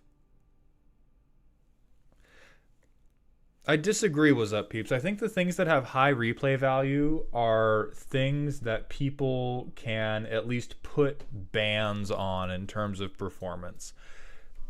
One of the main joys of Commander is it not going the exact same way every time. You do want variance in your deck's performance, but this is not the true variance of we're going to be all over the place inside this range. This deck looks like it either does not participate, period, or it participates by shooting everybody's dick off immediately. And that troubles me. I think it's obscenely clever. From a deck building perspective itself, masterpiece. It's got good cascaders. It's covering its bases. This is a tremendous... It has haste for the creatures you have entered. Like, as a thought piece, this is tremendous. I would never personally want to play against it. Not one time. And so that's really what I'm speaking to. It's very well built. The gimmick on paper is funny. I'm going to use Living End in Commander with all of the worst cyclers in the game. Like, if you said I'm going to win it's an Najeela deck, but it has these 20 terrible creatures, I would be inclined to let you cook. And I think the piece that's making me want to not let you cook is it doesn't seem like a deck designed to engage with the game of Commander. It is a thought experiment about funny things you can do in Magic the Gathering. And those decks are still very reasonable. Like I said, I think the first time you play this, you're good. I've seen a Pentlaza deck that was a Pentlaza enters from the command zone and wins the game with Decree of Annihilation and like the cheese stands alone or whatever. And those decks are always funny once. I just mean by the bad replay value, I don't think you get this deck out around town a lot of the time. It's a deck on a mission, deck effects. Yeah, it's on a mission for sure, and that mission is a little bit to make you hate it.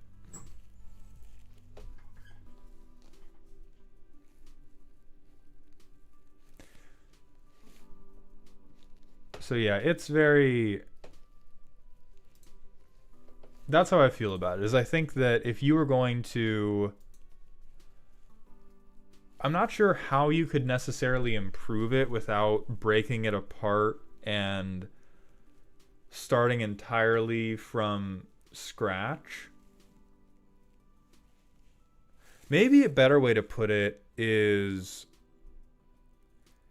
this is a really, really good deck that you crammed full of shit to make playable at a lower power table.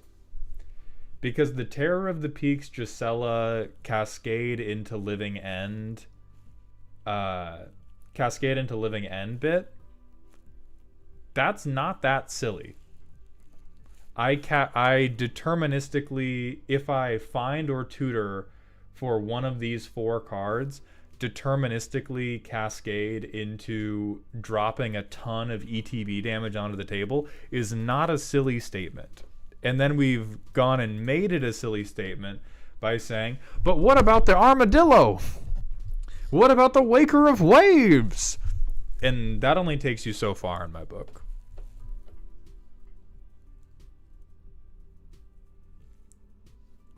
MLP, I agree with you on I win combos. This is distinct from an I win combo. It doesn't say I win the game, you all die.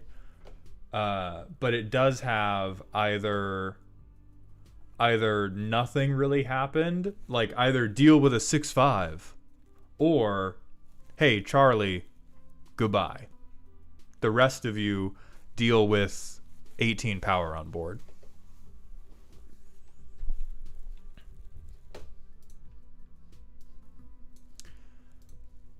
All right, we're going to move on to Rukak's deck, which is scary and is meant to be. They also requested that I do this deck as the coach character from the skit, so we're going to focus on making this deck as mean as possible. Gabriel and Radio, you submit a deck by signing up for the Patreon. However, the Patreon signups are full for this month. So MLP Phyrexian Dragon Engine is so that you can discard your hand and draw 3. I think it's there as a wheel. So let's get the fucking headband on. Let's sip some booch. Let's get down to fucking business.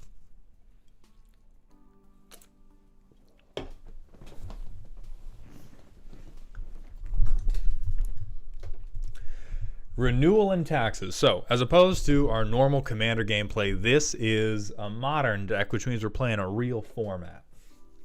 So the way they said this works is we're trying to resolve Enduring Renewal to take any creature that we sacrifice and put back into our hand, and then we have a couple infinites that we're going for between Skyclave Apparition, Tide Hollow Sculler, which this is bad grief, by the way. This is when you play it, you get to exile a card from your opponent's hand, but when this goes away, they get the card back, which means that it only works if you go infinite and can continue removing the same card or all cards from their hand over and over and over. And the primer request was update this for 2024 Modern. And for 2024 Modern, we're going to need to update it with fire, because 2024 Modern has seen a number of format rotations. How do we get to Modern?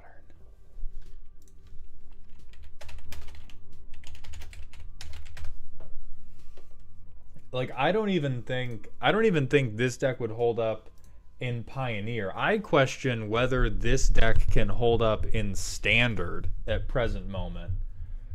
Because we have a Suspend Tutor. We have a Domain Exile spell. We have no copies of the One Ring, which is your first mistake. You have lands and you don't have the One Ring. If your deck has lands, it wants the One Ring.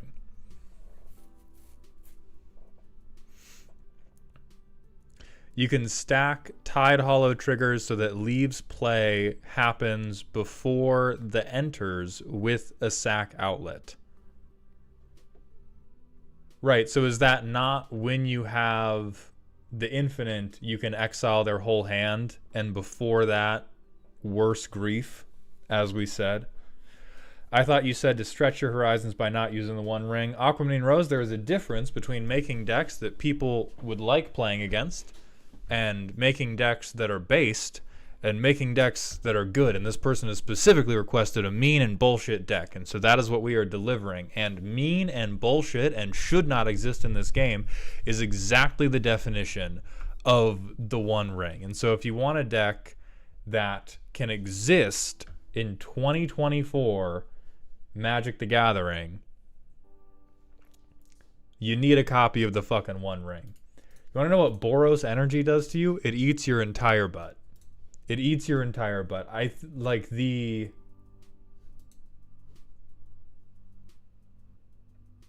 I'm not sure what the closest thing to this deck is in terms of nowadays modern, but it seems like the best thing you can do. If the best thing you can do is Thoughtseize into Tide Hollow Sculler, so the best thing you can do is turn 1 and turn 2, I play Grief but Fair, and you can shoot Tide Hollow Sculler to get rid of the fairer Grief.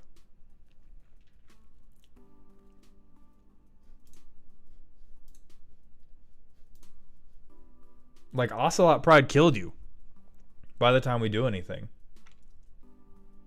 I think that this is... I know it has Modern Horizons 2 cards in it. This looks like a pre-Modern Horizons modern deck. This feels like McDonald's kiddie meal Death and Taxes. Yeah, like this is the modern deck you play with your friends at the kitchen table to try to trick them into playing modern by making them think it's full of these kooky combos. You said that you experienced a decent deal of local success, and I would put that down to you either knowingly or unknowingly, likely knowingly since you built the deck, knowingly made a meta call that addressed what people at your LGS were trying to do. But having played in the most recent Pioneer RCQ season, if you took this to a Pioneer RCQ, 0-3. 0-3 in pools. Geeks got it right. This deck is the greatest kickboxer at the kindergarten. You're like Andrew Tate with his undefeated box. This deck is just Andrew Tate with his undefeated kickboxing record in the fucking double F minor leagues. And I don't know how you would make it better without... I guess the thing to update is that Altar of Dementia Infinite in 2024 is not the fucking gimmick we can be going for. That's the thing to update. I think the closest thing to what you're already doing is something like Goryo's Vengeance, in the sense of you're doing graveyard shenanigans, but like switching to a different graveyard shenanigans deck is pretty much all you can do. Like Death and Taxes, gentle stacks, I don't think really exists in the format right now. It's either It's either hardcore control or you are comboing. You need to either be on some hard control dog shit, or you need to be comboing off very, very quickly.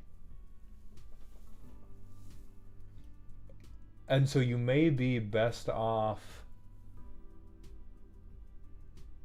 Now that said, I don't play a lot of Modern, so maybe I don't know, but I think the way this deck deserves to be updated is laminate it, get a nice frame, pray to it every night before you go to bed that you wake up from this terrible coma you're in and you return to a timeline in which this deck is relevant. Because since the release of the One Ring, since the release of Modern Horizons 3, if you're not trying to kill somebody turn 3, what are we doing? As Memo Man said, if you have a Modern deck and you're not playing control, left to your own devices, you need to kill people on turn 3. And I think this deck technically does have a turn 3, can lock it up so it's not impossible, but it is one of the harder to assemble things, because so Blood Artist and Memnite go infinite when the deck is online.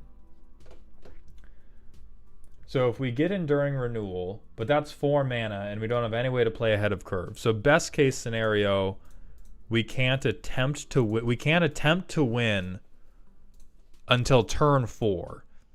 And on our way to winning,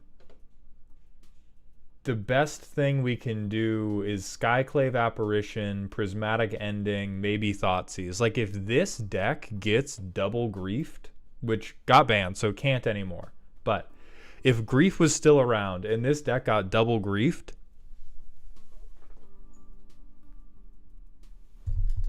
what the fuck do we do? What the fuck do we do, guys?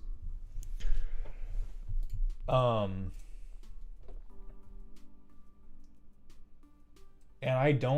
you can tell me you stop Boros Energy? I don't believe you. I don't believe you. Ikari Goldwing, as the sentence I said with my lips suggested, yes, grief is banned in Modern, so it can't happen anymore, but if it wasn't banned and you got double griefed. Pharmacist Judge, thank you for the Twitch follow. Welcome to the doghouse, my friend.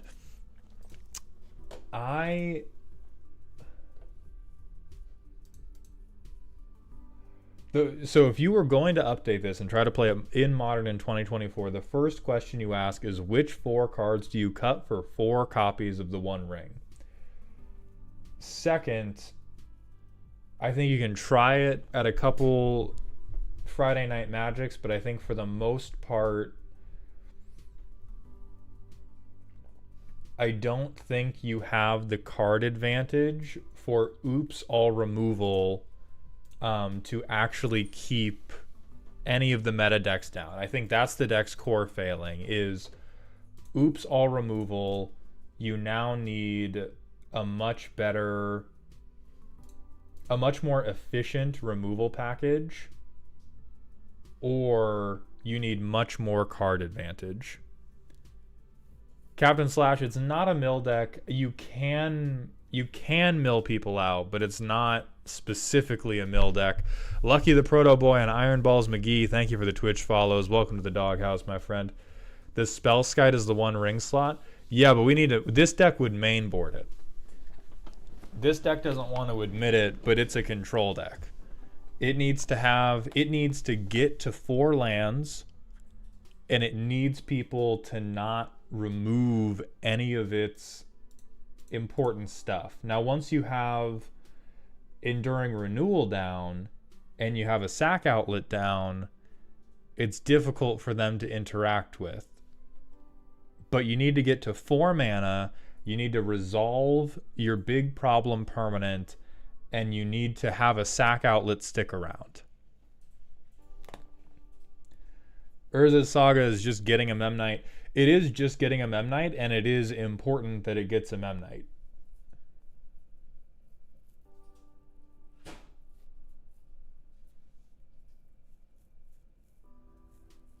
So personally, I think you update this with the aforementioned laminate it, frame it, pray to it every night, pick up Jeskai Control. You're trying to Pepperidge Farm a motherfucker in 2024, year of our Lord, 2024 Anno Domini. You're trying to ask people if they remember the good old days when 2 mana, 2 different pips was good hand hate. And they're just throwing velociraptors at you, dog.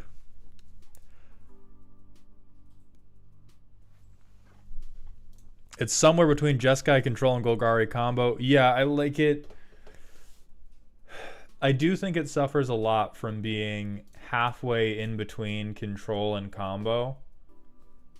Because right now, all the combo decks are much faster with their combo, and the control decks are much better with their removal options and their card advantage. Now, I'd be happy to be proven wrong, because as I said, I don't play a whole lot of Modern, but I played a lot of Amalia when I was playing Pioneer, and this is worse Amalia. And it's worse Amalia by a fair bit. I don't know if you can get away with that on Modern. And Amalia was too good. Obviously, she got banned. But I don't know if you can go up a format and power level and down a game plan in terms of what your payoffs are.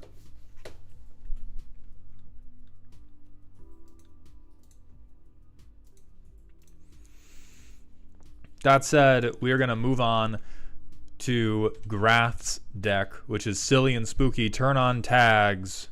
You won't understand it otherwise. This deck has a success condition, not a win condition. I succeed if I manage to end the game in a draw. The dumbest combo here is to combine Doomsday, Necropotence, and Maryland to end up with Hoarder's Greed in your hand. The only card in your deck is Draco, and you can't draw cards. Unless anyone else is playing Draco, you will infinitely repeat Hoarder's Greed and end the game in a draw despite you being at negative infinite life. Grath, do you know what you need? With that accumulation of words that you just said to me. Divine Intervention, draw the game. Endlessly Loop deck, draw the game. Endrick Sar, draw the game. Hoarder's Greed, draw the game. You know what you need? It's not a therapist. It's not a therapist, as some people would be surprised as a recommendation for me. It's not the cops. You need a fucking YouTube channel. This is the type of willfully antagonistic gameplay that you think is silly, that YouTube channels are for. This is the deck of a yapper. This is the deck of somebody who found some funny card interactions and would not rest until they told everyone else about them at gunpoint. And you got to put that shit on YouTube, not on your playmat. Kraken Hunter, thank you for the Twitch follow. Welcome to the Doghouse. We have YouTube too, but only Twitch chat shows up on the screen because of terms of service stuff.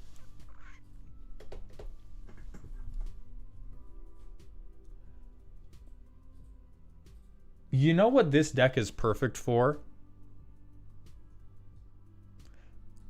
I'm going to tell Veggie Wagon you said this looked like a him deck, and he's either going to laugh really hard or he's going to get you.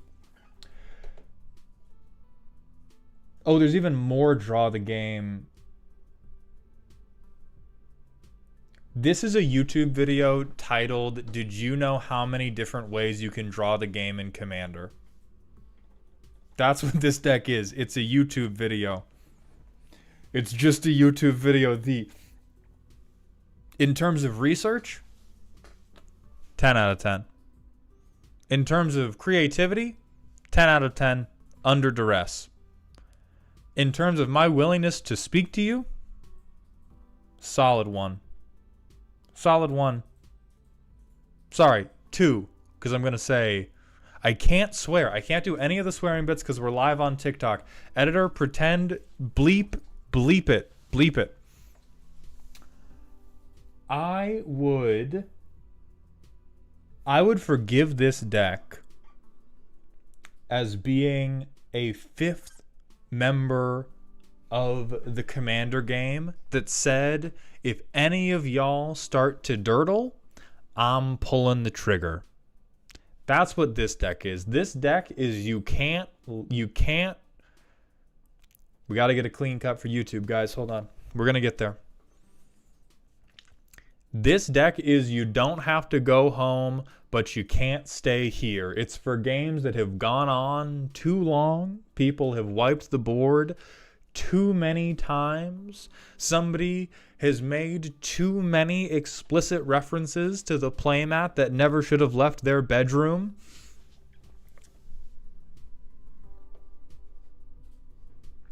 And let me explain why. Let me explain why I'm not a fan of Draw the Game. I'm a big fan of people trying to win the game. I think that the joy of Commander is caused by friction. The friction of multiple people trying to win, trying to stop each other, and all the funny stuff that happens as a result of the goofy cards that they have put into this game. When you are no longer trying to win, what you've done is eliminate friction. Aeoli Washington, it shouldn't feel like a win, and let me tell you why.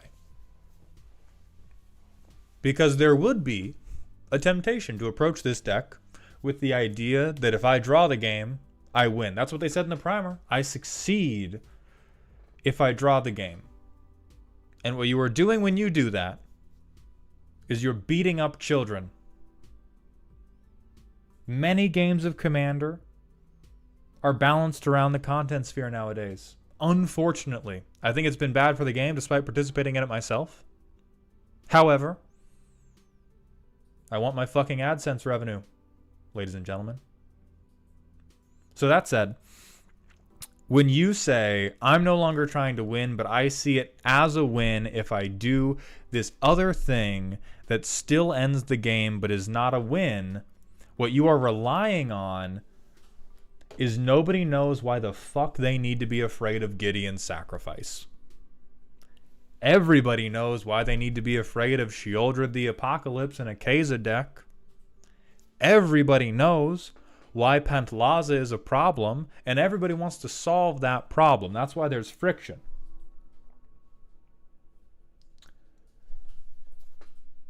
People might be worried about Pestilence. They might think it's going to be annoying. Nobody knows why it's going to end the game. 7 cards later, apparently.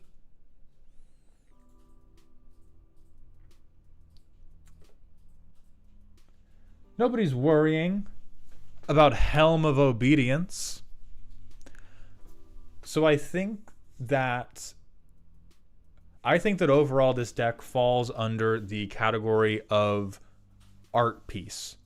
You've done something undeniably clever and undeniably annoying, but not undeniably annoying in the sense of,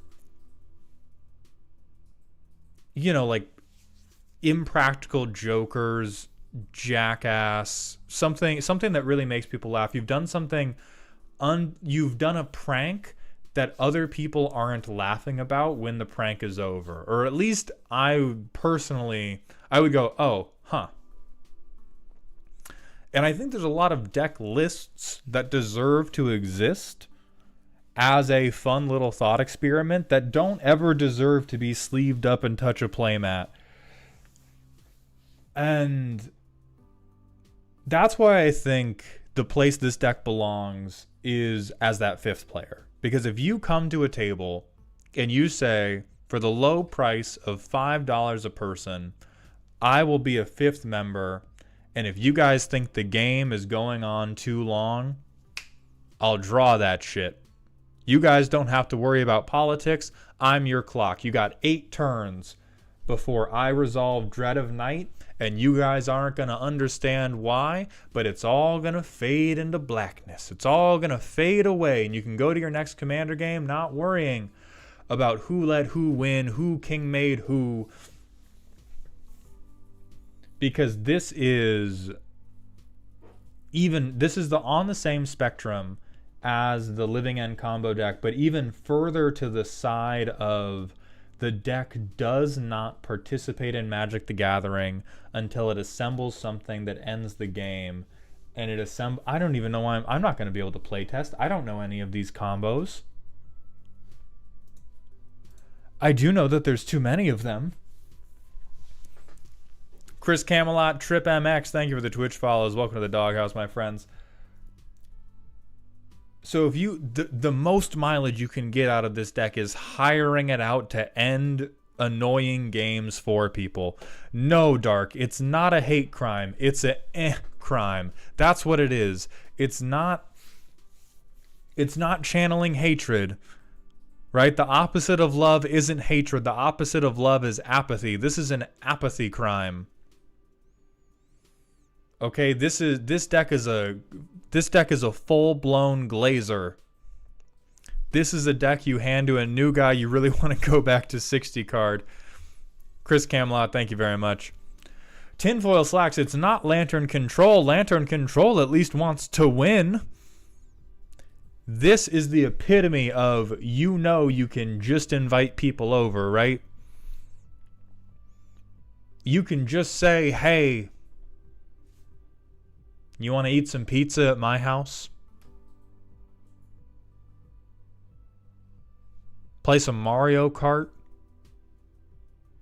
Maybe get locked in my basement for a few years? Apparently.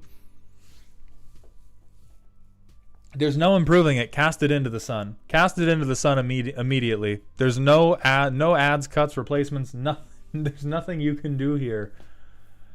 It is a monument to the heat death of the universe. It's a painting of entropy.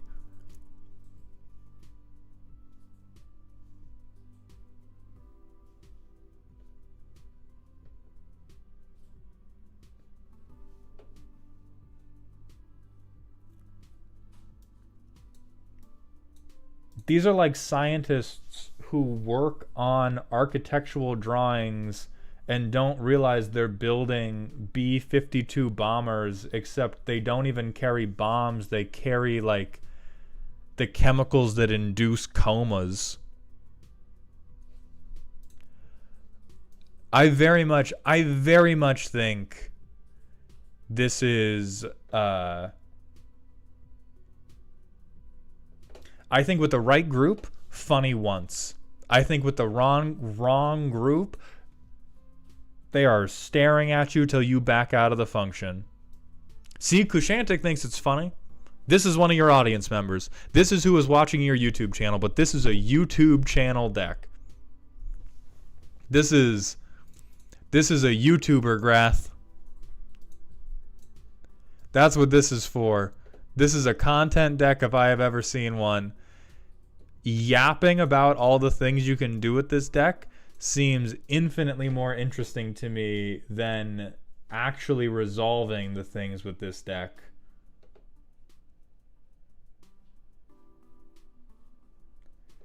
Because to me, the primary goal of Commander isn't to win. But a goal of Commander needs to be to win. Because that is what injects the tension, the dramatic tension, that creates all of the fun moments that we enjoy along the way. So, Grath, I award you no points. I hope God doesn't take mercy on your soul. 10 out of 10 art piece, though. Truly phenomenal. Truly phenomenal artwork.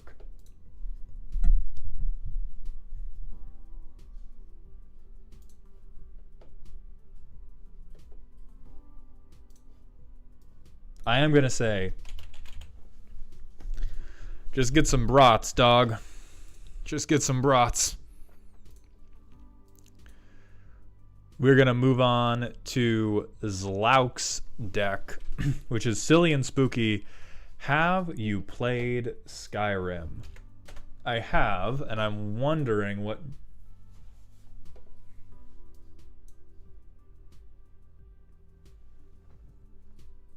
Gotcha. Got him, GG's. Got him, GG's. My fault. Got him, GD's. Zlaux, you got me.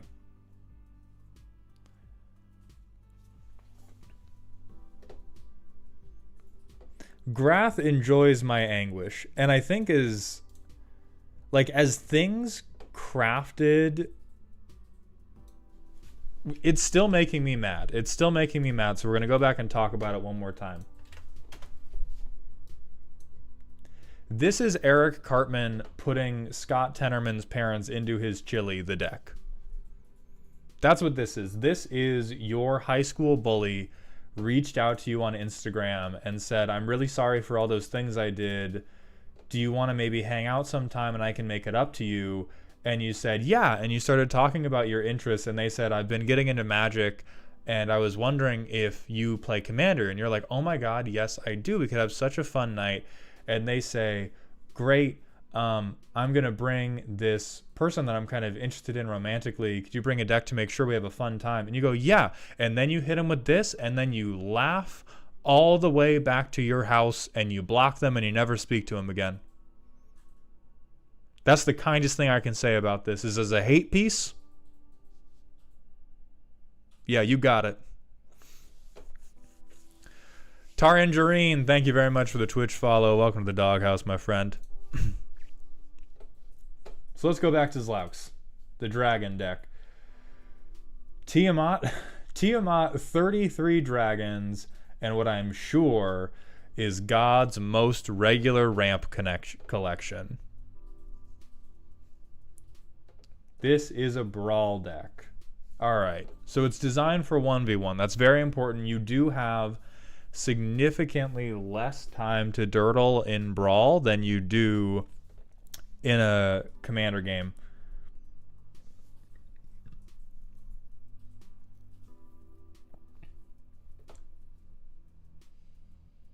Your friend let you steal this to try on Arena. Are you sure that it was not a curse given to them by a witch that could only be lifted by having someone else export the deck list?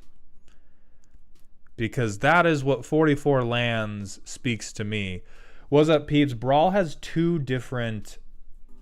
Arena has two different Brawl formats. There's one that's 60 cards. There's one that's 100 cards.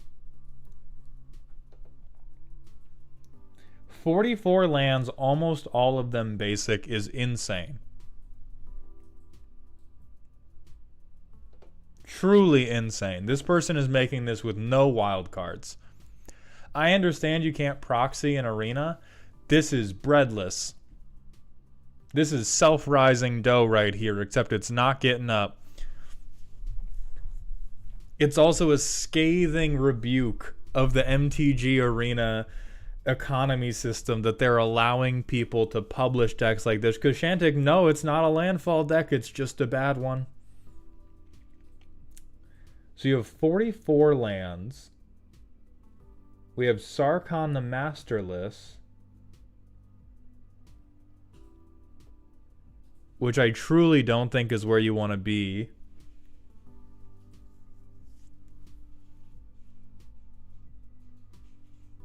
Four damage to target creature.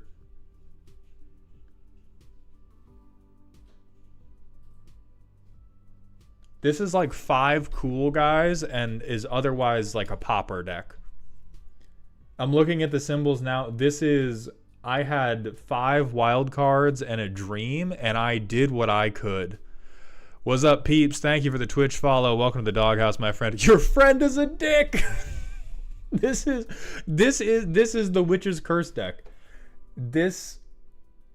Your friend cut off a witch in traffic, and they told them they were going to have to play this god-awful Tiamat deck every game for the rest of their life until they convinced one of their friends to copy the deck list because it was so cool. Lucky Duck Brawler, thank you for the Twitch follow. Welcome to the doghouse, my friend. So let's here, editor. Make sure you catch this shit. We're gonna go into the playtest just to see what happens. We have an island and a plains. Our opponent has played one goblin. Okay, hold on, we're hot. We have Daragaz's Whelp, which is an alchemy mistake, but we got it. We drew a board wipe. We play our third basic land of the game. We can kill something. We can kill one thing that's mana cost 2 or less. We can wait. Okay, Arcane Signet, we're cooking. And because we have Signet, we can look for a forest. It is turn 5, and we are about to die. We have 5 mana now. And with our 5 mana, we can't play Demanding Dragon because we can't make 2 red. We can only make 1 of each color. Buckle the fuck up, boys and girls. And theys and thems. And gays and gems. We can deal 3 damage to something. We have another island. We can play on turn 8, we can play Tiamat. We died 4 turns ago. So starting from scratch, if you have a commander that number 1 costs a lot and number 2 requires you to have a lot of different colors of mana, you do want 40 to 50 cards that are dedicated towards solving your mana problems. However, you do not want them all to be lands. You especially don't want them all to be basics, because that exposes you to the monster that lurks in all of our decks known as variants. Without that Thirsting Roots or whatever the fuck thing we drew, the 1 mana green spell that got us a basic land of any kind, we never find green. Without green, we can never cast Tiamat. We never got the double pips that we needed for that double pip dragon. And so I would keep 44 cards that are dedicated towards getting lands, but you need more things that are like Cultivate. You need more things that are like Into the North. You can replace all your basics with snow basics for free. You need more things. I mean, hell. Okay.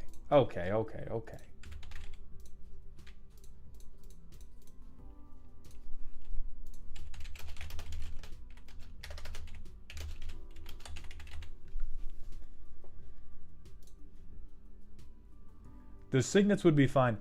Things like Scrap Gorger, creatures that let you add 1 mana of any color, Beast Caller, Savant. You're in 5 colors. You can do literally anything you want. I don't know. I don't think the 40k cards are on Commander, or on Arena, but I think Birds of Paradise is. I know the Gardener is. I know Delighted Halfling is. I know Drover of the Mighty is. I know that you're evidently broke as shit. You've been playing Arena this is the Tiamat deck you make when you've been playing Arena for 3 days and you are working with starter deck wild cards. Theos, you don't need to be a member. It is a Patreon redeem, though. Gremlin King, it's deck roasting. So I make fun of your decks, and then I make it a little bit better. So you want good dorks. You already have all of the good artifacts, but I would replace like 7 or 8 of these lands with creatures that make mana of any color. I do understand the pain of how expensive land cards are in Arena. It's super dog shit. It's a big old Ponzi scheme. It's a fucking mess, but I do get it.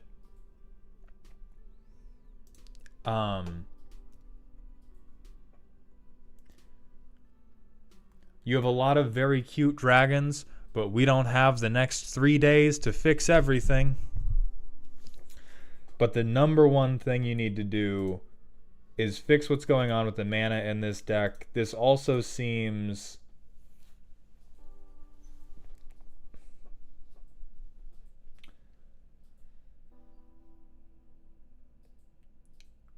We're in 5 colors. We can't just play good removal.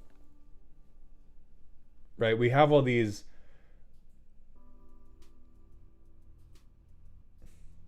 This is crazy. We have so many things that are like, haha, it says dragon, it's so cute. Why is your knife in my throat? Ah, as the Krenko player just gets you. The Gremlin King, thank you for the Twitch follow. Welcome to the doghouse, my friend. So you could probably rework a lot of these theme cards. Like, if you want a dragon deck that's on theme, you can hone that theme into, I'm going to make the dragons actually do something, instead of, I'm going to play one thematic soft removal card as the blood gurgles out of my throat. Yeah, Crux of Fate, as Raptor Bacon suggested. Very easy include.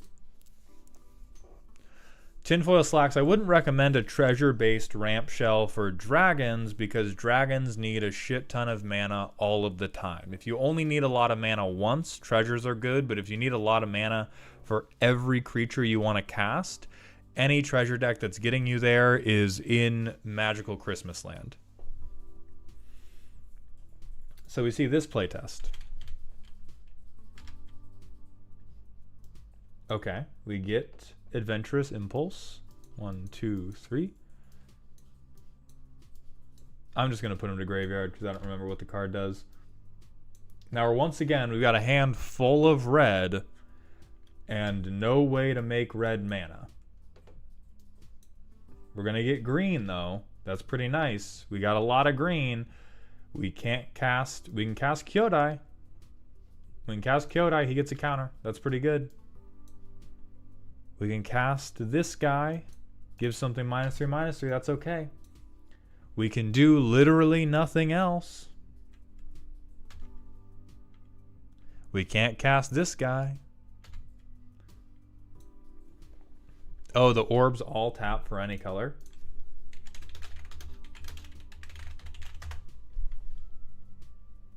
Hell yeah. That is much better. And you still suffer from the exact same fucking problem. So the orb saves you, and if we draw anything but the orb, we're turbo fucked, and we still can't cast Tiamat, and we still can't cast this. Oh, the second orb does save us. Okay. So the orb's good. You somehow got 4 basics in your opening hand.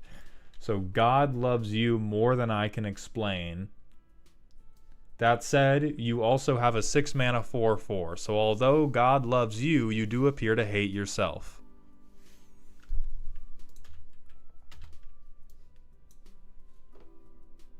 Overall, this deck tried to shore up its mana needs with a shitload of lands, and it needs fewer lands, and it needs more things that tap for any color, or more things that get lands straight to field like Cultivate. And then it probably needs more card draw in general. With that, Sharyusu, are you here? We have been delaying because I did read your email about going a little bit later. So let me know if you're around. And then if you're not here, we may reschedule you in the interest of making sure you can actually witness me call you a bad person. Karst, so submitting decks is a Patreon redeem. It's full for this month. But that is the only way to do it. Oh God. We're gonna rip you up. We're gonna rip you up, Sharyusu. Oh yeah, Kalir redeemed a random Smasher Pass. Also, anybody on TikTok, we are live on Twitch as well, and that's where most of my analytics are concentrated. So if you want to see me on the big screen, pop over there.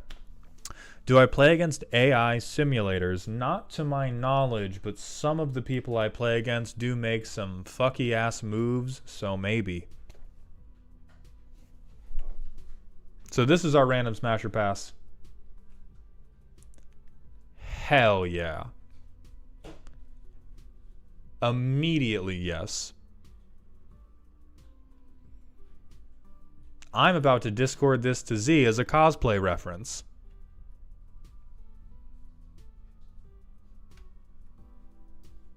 Maybe even that little guy in the corner. They can all get it.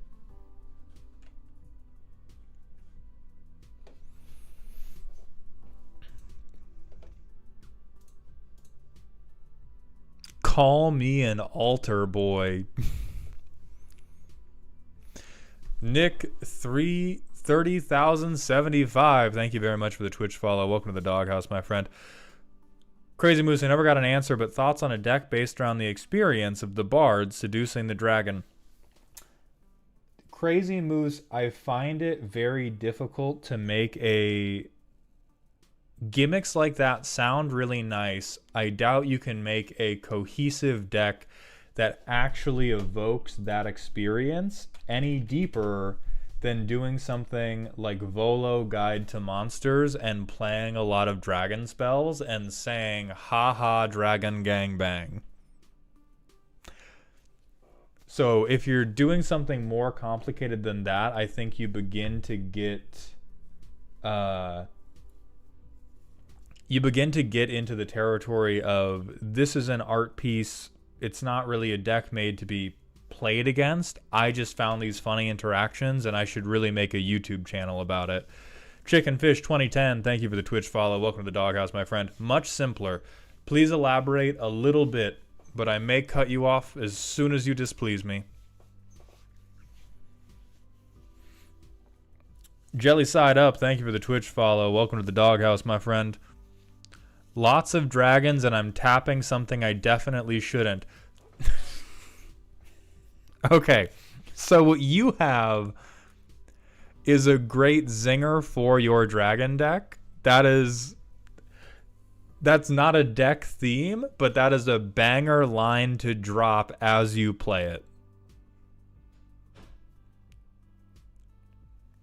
Okay, what you have is a zinger, not a deck premise. You have a dragon deck, and then you have like a springleaf drum, and you let that rip, and everybody giggles, and then you kill them with dragons. And hey, more power. No, those are good. This is a good thing. This is like having one good banger line. Sorry, clean cut in case we put this in the YouTube edit. Having one good banger line that you drop at some point while playing your deck, if it makes everybody laugh, will cover so many problems with the average deck. It covers so many problems. Everybody will have a universally positive idea of what your deck is. If you have one, maybe two, just great one-liners you rip off at pivotal moments, it's an amazing... It'll go so much further for your experience playing Commander than building a better deck would. So, Crazy Moose, seal of approval. Do it. Butter Chubs, thank you for the Twitch follow.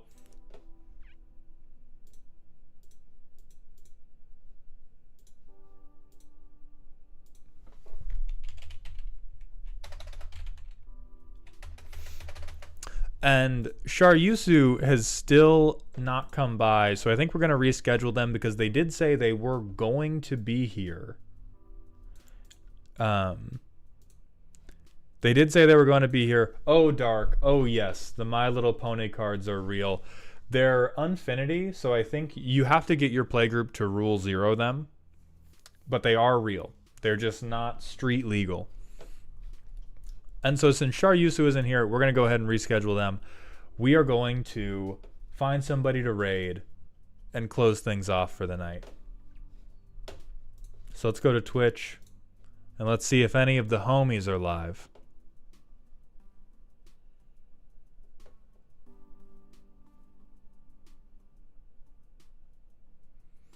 Danny's live, but his chat's follower only, so none of you will be able to say anything.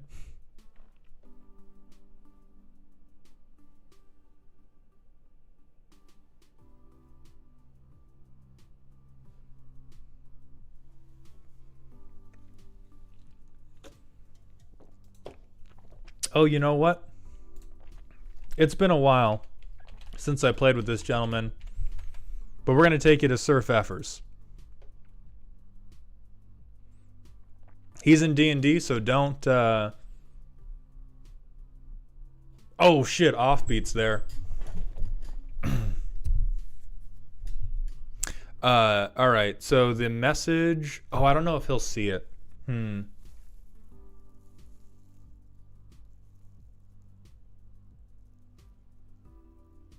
Just say ergoat. We'll just have that be the message. There's another message I'd have especially for Offbeat, but I don't know if they're reading chat right now.